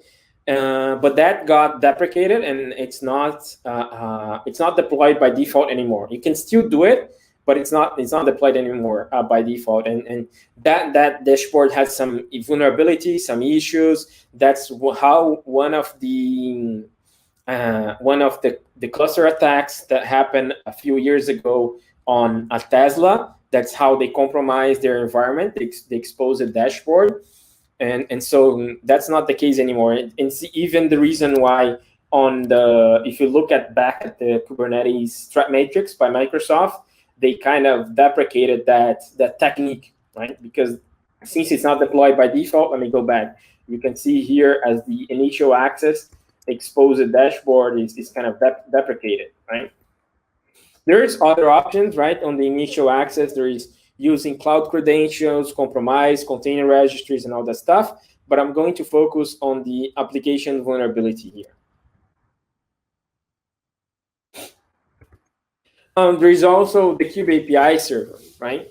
And if the Kube API server is exposed and it's not properly configured, right, you can even deploy pods through the API server, the API endpoints, right? So yeah, it's the same thing with the Docker daemon API, right? If that's exposed and there is no authentication, there is no, and the person with access to that can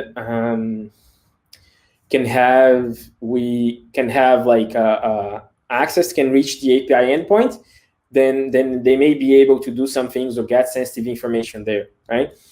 The Kube API server endpoint is public by default, right, in some managed services like EKS. Sally asked the question here, do you have any issues with AWS having vulnerabilities in your clusters? With this workshop, right, we're just deploying a vulnerable cluster and we're compromising it ourselves. We're not installing any malware. We're not running scans on AWS. And yeah, we had some issues in the beginning, but like with our honeypots, but we changed the way that we deployed and also the environments. And yeah, I don't think we're gonna have issues with this scenario today. So yeah, but if you do, please let me know. And we're going to shut down everything later, so it's not gonna be up for a whole lot, so that you don't get your cluster compromised by like someone else, right? We don't want that. Okay. So one of the main things, one of the main issues, as I said, is the API endpoint, right? Reaching the API endpoint externally, that can be a problem. You can see two examples here. Accessing on an unmanaged cluster, the API server of Kubernetes runs on port 6443, and on EKS, it runs on port 443, right? And if I have the URL of that API endpoint, I can just do a curl request to that URL, and I can get some information about my my API endpoint. So let's try to do that first before we go into exploiting that. Let's try to do that first. Let me go to the EKS console. Oh, let me share my screen here. Sorry, keep forgetting that.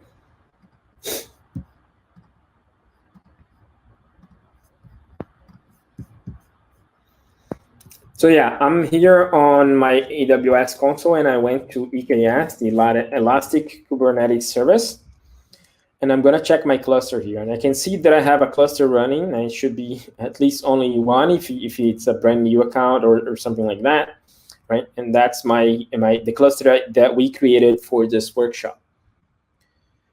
So this is kind of the console of your control plane, right? Oh, it's telling me that I'm using an outdated version. There's a new version available. I can see my configuration here, right? So this is my API endpoint, and that's usually exposed by default. Let's see if we can open a new tab. If you can see that, yeah.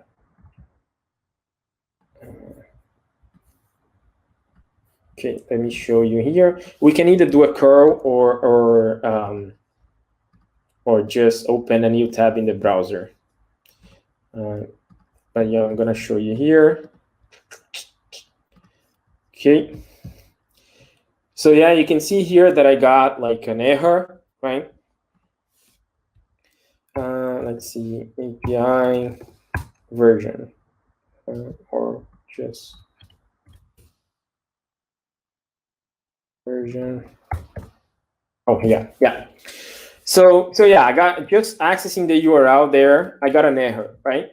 And I got like, this is kind of a JSON error and a 403 telling me forbidden user system anonymous cannot get path / right? And okay, this is okay. I don't have access to that, and that's fine. But you can see that this API response is very specific to Kubernetes, right? And you can already tell that by the format that there is a Kubernetes cluster running here, right? And if I go to /version, which is usually open to anyone by default, I can see the Kubernetes version that's running. I can see right, the Go version of my Kubernetes and all the platform and all that stuff. So this is kind of a information leak, right? That it's exposed by default and in many EKS cluster. Right? If you deploy the cluster like we did by default with the default settings, it's going to expose, once someone knows this endpoint, of course, it's a long URL, but you can see that this is running on EKS, right? And basically what changes is this kind of sequence, this string here, right? And so people can try to, attackers can try to scan the web and scan for any kind of open clusters that may be running a vulnerable version or are like exposed by default, right? So they want to look for that. So yeah, be careful about that. Let's see, what else can we do here? Let's go back to the, let me go back to the Cloud9 instance. Now we're going to download the exploit that we're going to use and use it, right? And basically that. So let me grab that again. 1 second.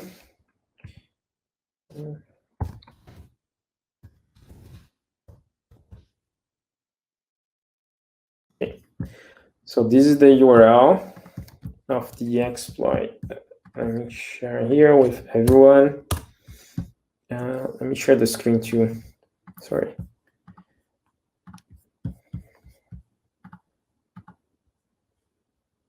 Okay. So yeah, this is the GitHub of the exploit for the CVE, right? It affects Drupal, right? 8.5. So 8.50, that's the one that we're using. Just a couple of things here before you just kind of clone this, right? If you git clone and download this to your Cloud9, you need to have Ruby running installed. It should have that on your Cloud9.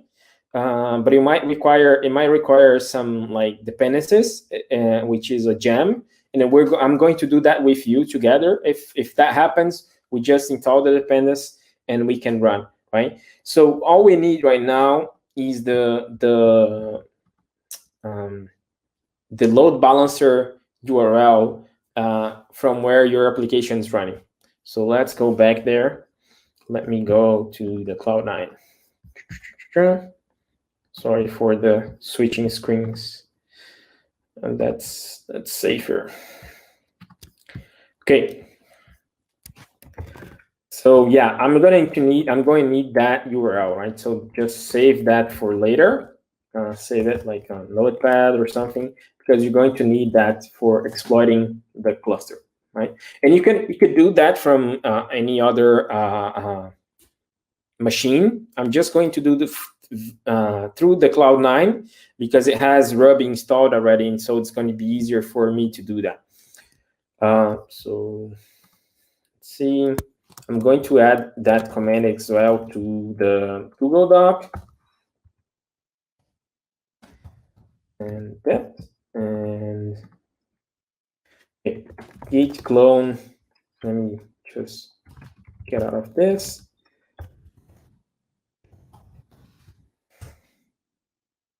Okay.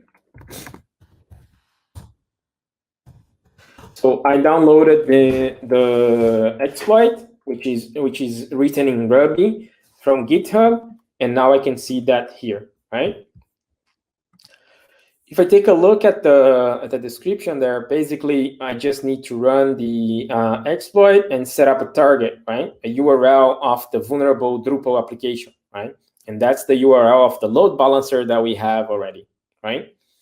So let's try to run that and see if that works. If it doesn't, then we install the dependency on Ruby, and it should work as intended. So yeah, basically drupal-gaddon.rb and the URL of my load balancer, and let's hope that works.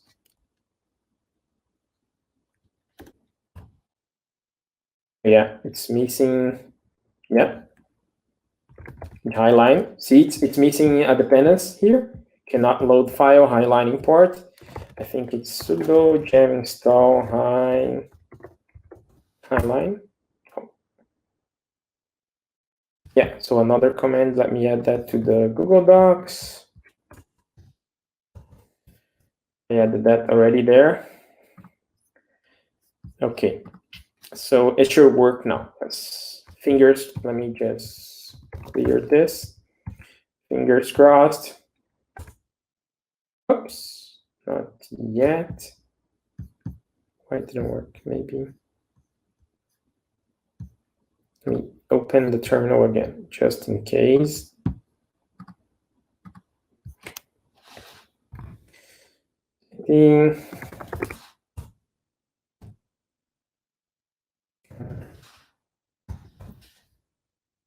Oops. Let's try one more time. See if that works. If it doesn't, I'll do from my own machine, no problem. Why is that? One gem installed. Okay. And still not work. Oh, maybe I need. Oh, okay. I need the path probably. Yeah. Let's try. Let me show you from my machine, and then I'll figure out how to solve that for everyone. Okay. Let me open a terminal here, and I'll share my screen too. Wait a second.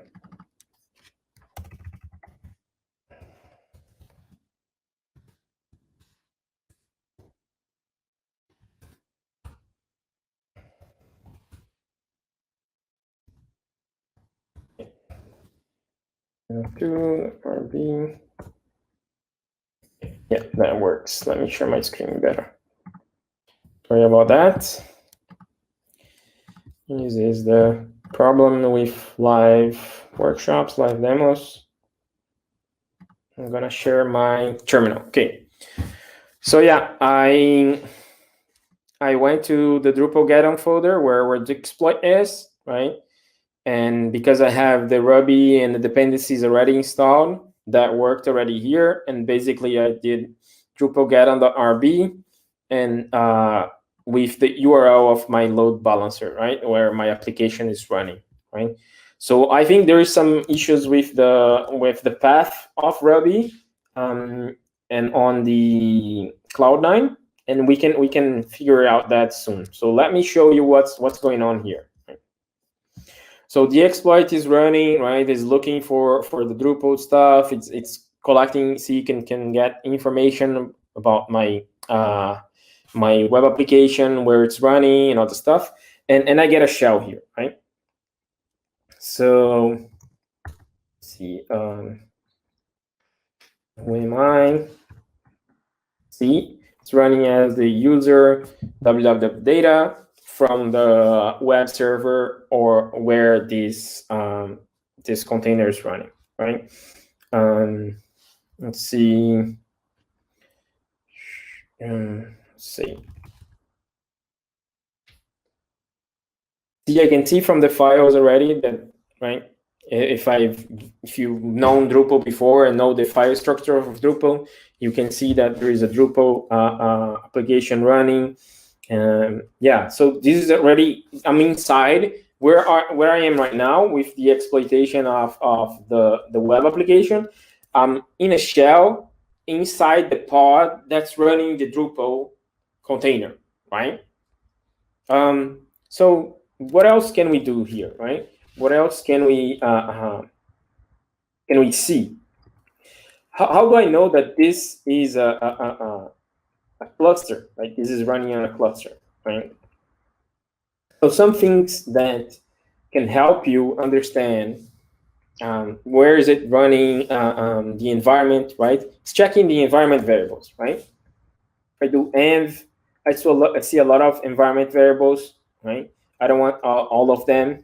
So let me do env grep -i cube. Let me do that. Oh, now I see there is a lot of Kubernetes environment variables, and I can see them all together here.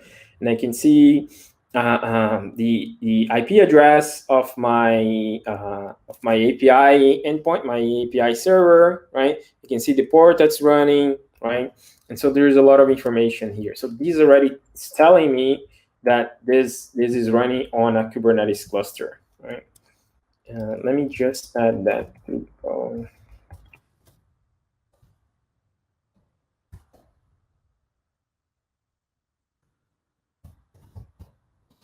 Let me just add that to the Google Docs. And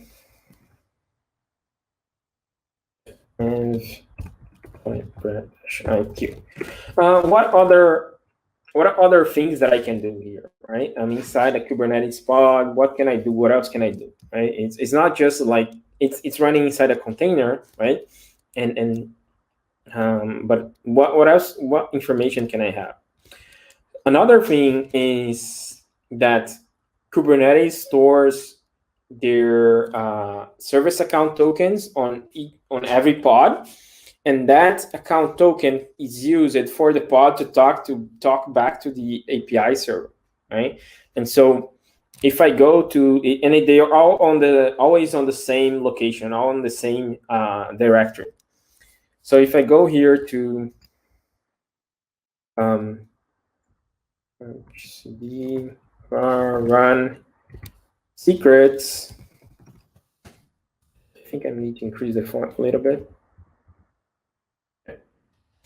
Secrets, Kubernetes.io, service account.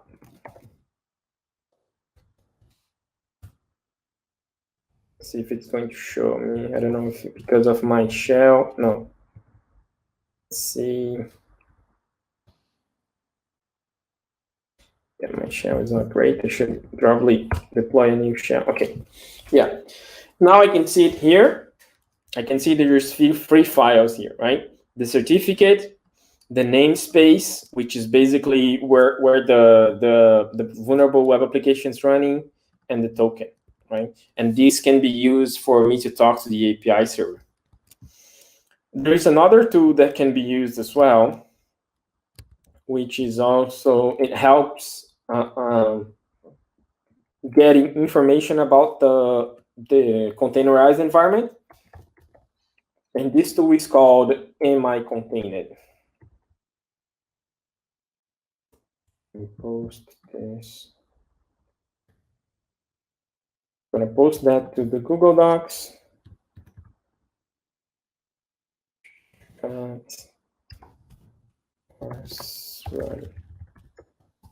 secrets and Kubernetes.io / yeah. And step 9, we're going to look at the MI Contained. So what we're going to do is download this tool to the pod that I'm running and execute it, right? So let me go back here. 1 second. Where is it?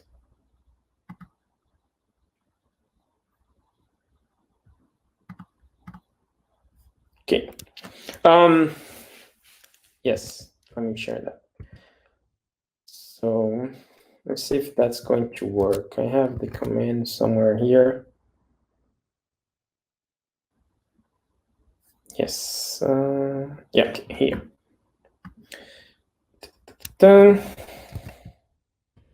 Basically, actually, I want this one. Yes, I posted that to the Google Docs so that everyone can follow. I'm going to try to do that through my shell. Okay, it worked. So basically, I went to the folder. I used curl to download the binary of MI Contained from the GitHub, right? And yeah, change it. permissions there and execute it, right? So you can see this is the output. This is the output of the MI container tool. And it shows the container runtime is cube. It shows it has namespaces, PID, namespace true, user namespace false. It shows if there is some, if there are any protections here, Linux security modules activated, like AppArmor or SC Linux or SecComp, right? So you can see that the AppArmor is unconfined. There is some capabilities that you can see here as well, and also syscalls that are blocked. So I know that as well. So this gives me a lot of information already, right? So it's good for an attacker to kind of do like a recon of the internal environment, right? I can even see if I can curl. I think I can even curl from here. Yeah, see the same thing that I. Oops, not gonna work.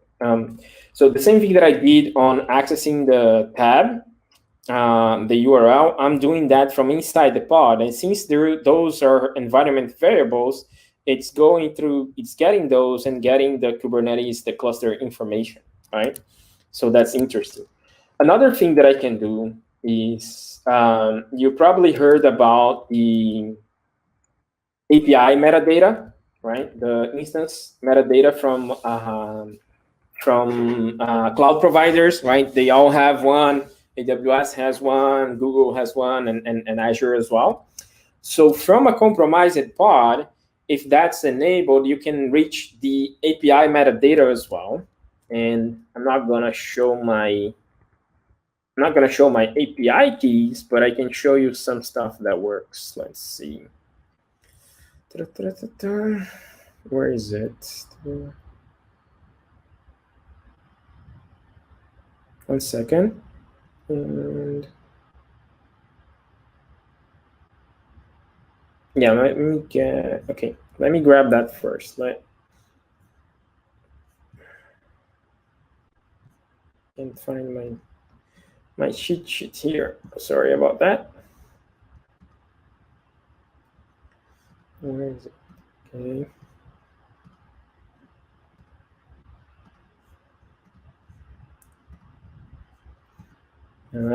Okay, I'm not finding that.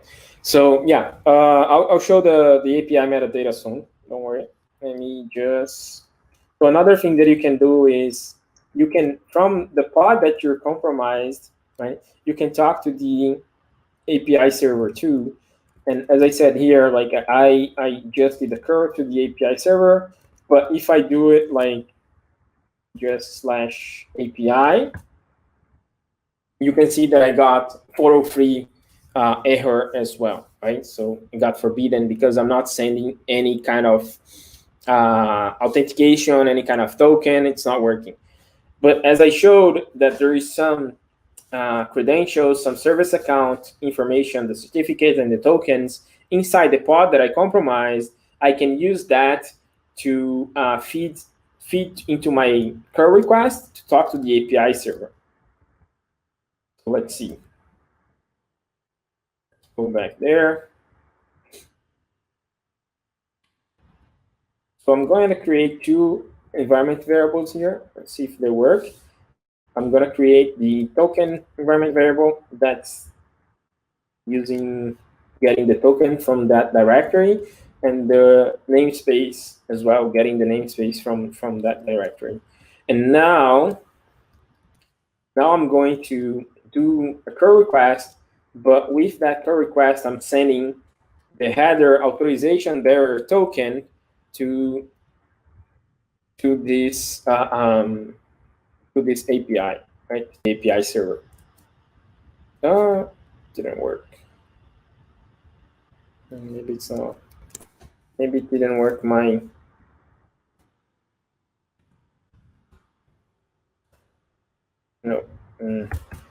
Yeah. So I need to probably copy that. Fine. It's all fine.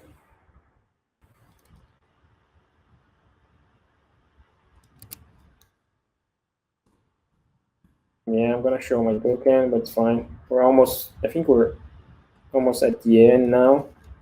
I don't know if we're gonna have time to cover everything, but yeah, let me try to run that again. And instead of token, I'm going to send that here, right? Let's see. Unauthorized. Something changed. It's not working. Okay. No problem there. It's fine. Let's go back to slides and I'll figure out what's going on. Okay. Yeah. So let's see where we are right now on the slides.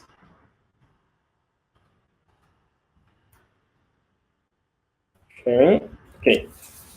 So we've done the reconnaissance. Oops, the slide's not sharing yet. Can someone add the slides?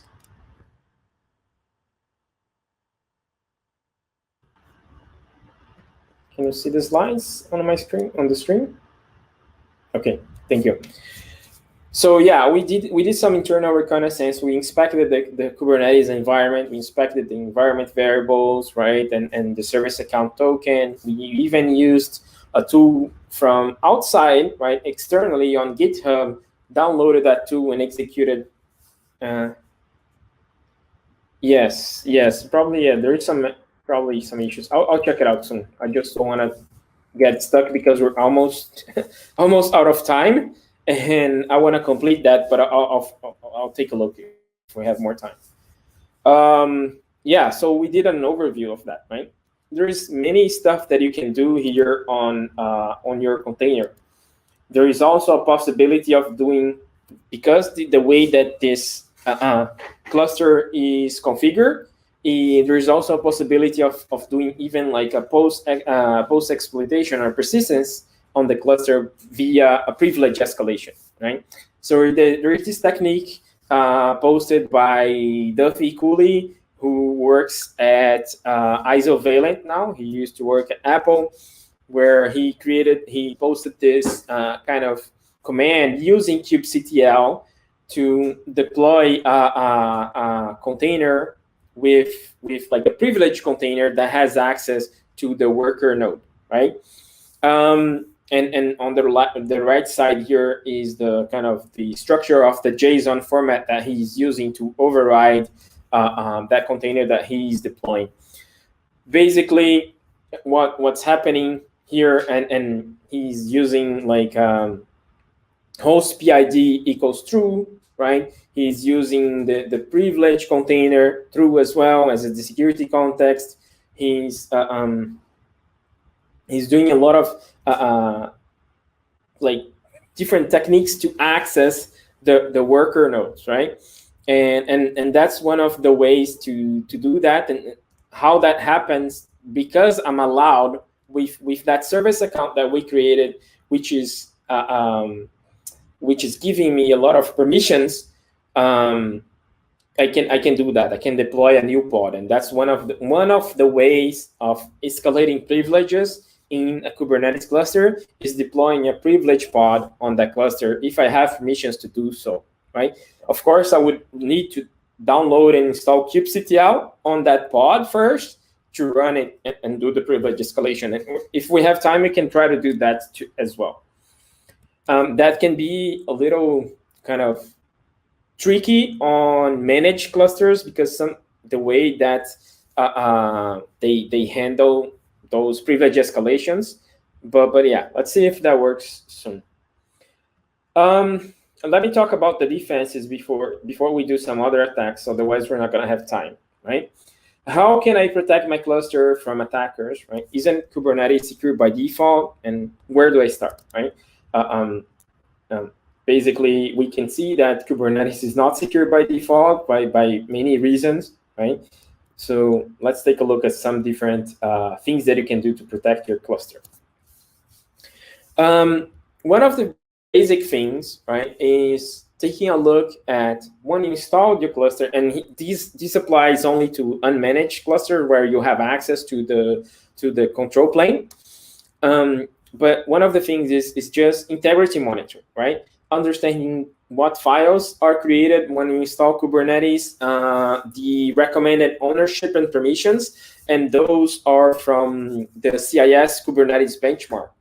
And if you have the integrity monitoring set up on that node, anything that changes on those files, either permissions or ownership, then you should be alerted, right? Something suspicious is happening, because usually those don't change very often. And those are the recommended permissions. The CIS Kubernetes benchmark, if you haven't heard about it, is like a very extensive documentation with best practices for setting up your cluster on Kubernetes environments and setting up, like, configuring it correctly. There's also another kind of a recent document that was published by the NSA called the Kubernetes Hardening Guidance, I think. It was released a couple of days ago, so it's pretty recent. But as far as what I looked from the document, it has some issues, right? They talk about pod security policies, which is something that we're going to talk about soon, but those are being deprecated or deprecated already. They don't mention much about the encrypting etcd, right, which is the database of Kubernetes. They only have a small example at the end, and they're using the Docker files with the tag latest, which I don't think it's a good idea, using the latest tag, and that's something that you learn when using containers. So yeah, I think the CIS benchmark document is a better one to use for deploying your clusters securely. There's also the same thing with the worker nodes, right? It's just different files that are installed on the worker nodes with different ownerships. And that's from the recommendation from the CIS benchmark 1.51. There might be a newer version, but yeah, take a look at that on the CIS benchmarks website. I talked about kubesystem namespaces already, and how they can be dangerous. Like, as I said, there is no security boundary between namespaces, right? So the kubesystem namespace, which is the main namespace of your Kubernetes cluster, and it's like an inception, right? Kubernetes uses Kubernetes to run Kubernetes. So all the main pods of your control plane are on that kubesystem namespace. And so if an attacker has access to those, then it's likely that they can do a lot of damage, right? So be careful with that kubesystem namespace. You don't want to give access to that namespace to every user on your cluster. And the idea is that you can use RBAC, which is role-based access control, to protect that namespace from being accessed. I already talked about the API server, how that shouldn't be exposed, and how we can get some information from the API server and see if there is a cluster running, right? Yeah, there is some information that you can get running some commands if you have access, right? In this case, we don't have access to the control plane, right? Shell access, so we can't see the configuration of the API server. But yeah, you can do that if it's an unmanaged cluster. The kubelet, right? We talk about the kubelet on the architecture diagram. It's the agent that runs on each node of the cluster, right? Make sure that all containers are running in the pod. And two main security settings for the kubelet is restricting kubelet permissions and rotating the kubelet certificates. There is another thing that there was a blog post that I published earlier this year talking about how attackers are using a kubelet exploit to compromise different clusters. Let me see if I do, yeah. So the way that it works, just as a quick overview, and I'll post the link for the blog here. It's not like I'm not trying to promote anything. It's just that's a technical blog on what we've analyzed from a very famous threat actor. Yeah. The way that they do is they compromise your environment, and once inside your environment, they scan your whole internal network for Kubernetes clusters running inside your network, right? And they specifically target the kubelet right, with a kubelet exploit that's being known for a while. Okay. So take a look at that blog post if they can share the link. But yeah, there's something that's happening in the wild as well. As I said, the Kubernetes benchmark is a guidance for establishing secure configuration posture for Kubernetes. There is over 120 security checks for your Kubernetes cluster, and it has been developed by cloud native and Kubernetes security professionals with much more experience than I have. So Rory McCoon from Aqua Security and Liz Rice from Isovalent and many other contributors, right? And there's also specific ones for EKS and GKE. And I think there's one for AKS, if not already. So because the way that the managed services work, they are a little bit different than the standard, the unmanaged Kubernetes. So yeah, it's better to take a look at the specific documentation for that. And I think that's the best guidance out there for protecting your Kubernetes clusters. Let's see. If you don't wanna, if you don't wanna run, and if you don't wanna check your benchmark manually, right? Because it's a long document, it has a lot of checks that you need to do, and the way that the benchmark works is that you have the setting that's recommended. Okay, here's the setting. Then it has how to check if that specific security setting is properly set up, and then if not set up, it has another command for you to run to change that setting to the proper configuration, right? So the benchmark is a PDF file. It has a lot of stuff and many best practice configurations, right? But it's very hard to do that manually, and especially if you have multiple clusters, that's gonna be probably unfeasible for you to do, right? So Aqua Security, which is also a company that works with container security products, they created this tool called KubeBench, which is open source and it's free for everyone to use, that they check whether Kubernetes deploys securely or not, right? You can validate it against your CIS Kubernetes benchmark, right? And it's developed in Go. So it's open source, and let me post the link here from GitHub. KubeBench. I think there is a dash. Yeah, found it. Yeah. Okay. So you can use that, right? So I just have an example here. I don't know. I don't think we're going to have time to run KubeBench on our own cluster, but it's very easy to do that. And you can see an example of an output here showing that my cluster has a lot of vulnerabilities, or maybe it failed a lot of best practice from the CIS benchmarks, right? A lot of fails and warnings and whatnot. And it checks everything from the master node, the API server, the etcd, and worker nodes as well. So it's interesting to see if you have clusters running on your organization and you want to see their status and how they look, if they were configured or not. It's a good tool to use and get a quick overview of if they're compliant with some best practice from the benchmark. Other stuff that you can do is use some image scanning, right?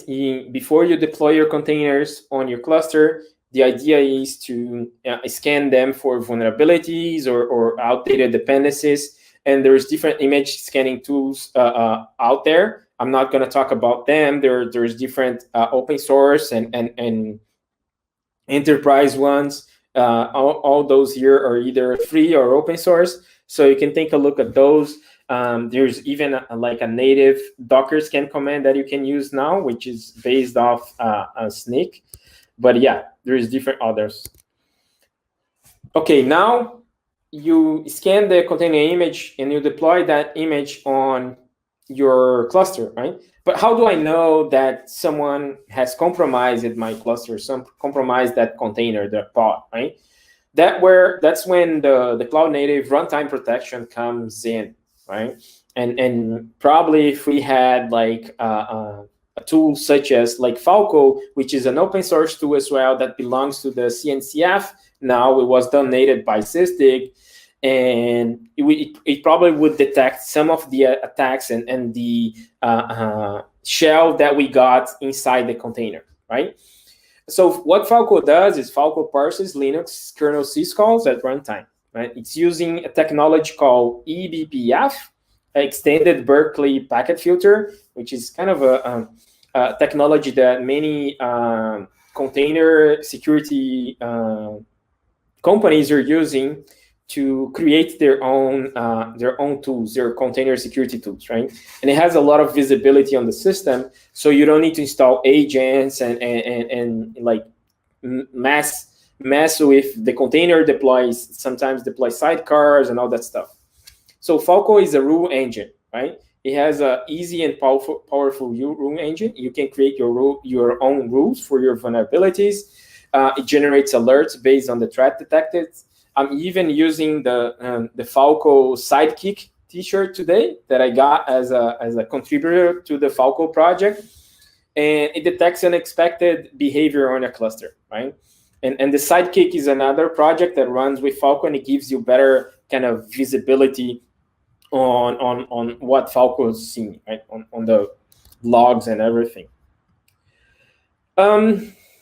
Here, we're almost out of time, but yeah, there is other settings that you can apply to your pods, right?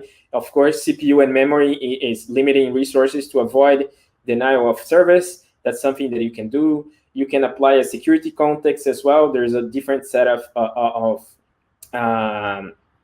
settings that you can apply on a security context. Some of those are here.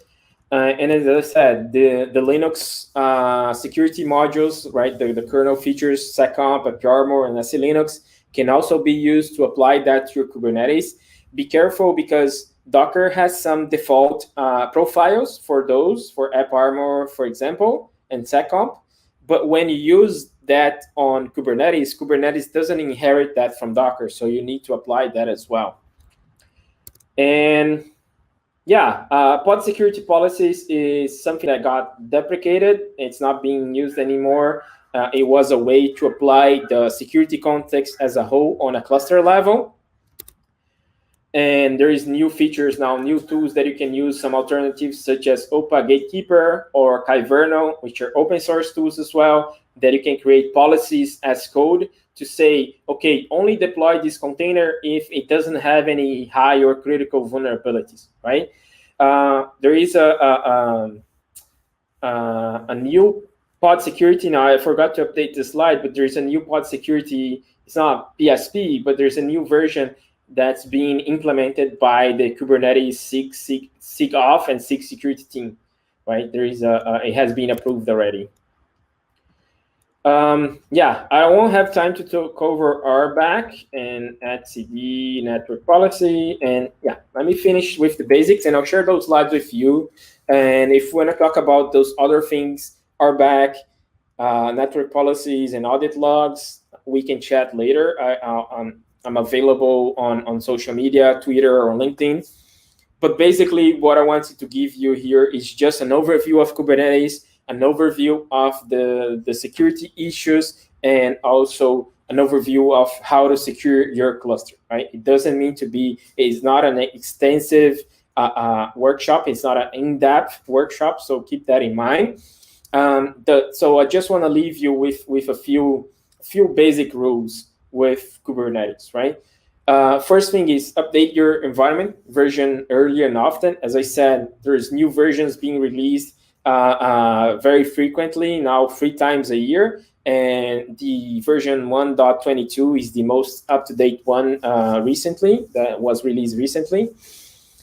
Don't use the cluster admin user for your daily work, right? Treat it like root, right? So the reason being why we got to exploit that vulnerability and then get shell on the pod and then do bad stuff on the cluster was because the service account of that pod had too many permissions, right? You can even deploy new pods and escalate privileges and all that stuff. So be aware of that. If you can, use managed Kubernetes services such as AKS, EKS, or GKE, because they have better security defaults, and you don't need to worry about the control plane because they take care of that for you. And as I said, check out the CIS Kubernetes benchmark for more security best practices. I hope you enjoyed this workshop. There's some references here, and I can share the whole command list that I used, and you can try to replicate that on your environment. And I'm sorry if some of the commands didn't work, but I'll take a look and make sure that's fixed before I share with you. So yeah, thank you.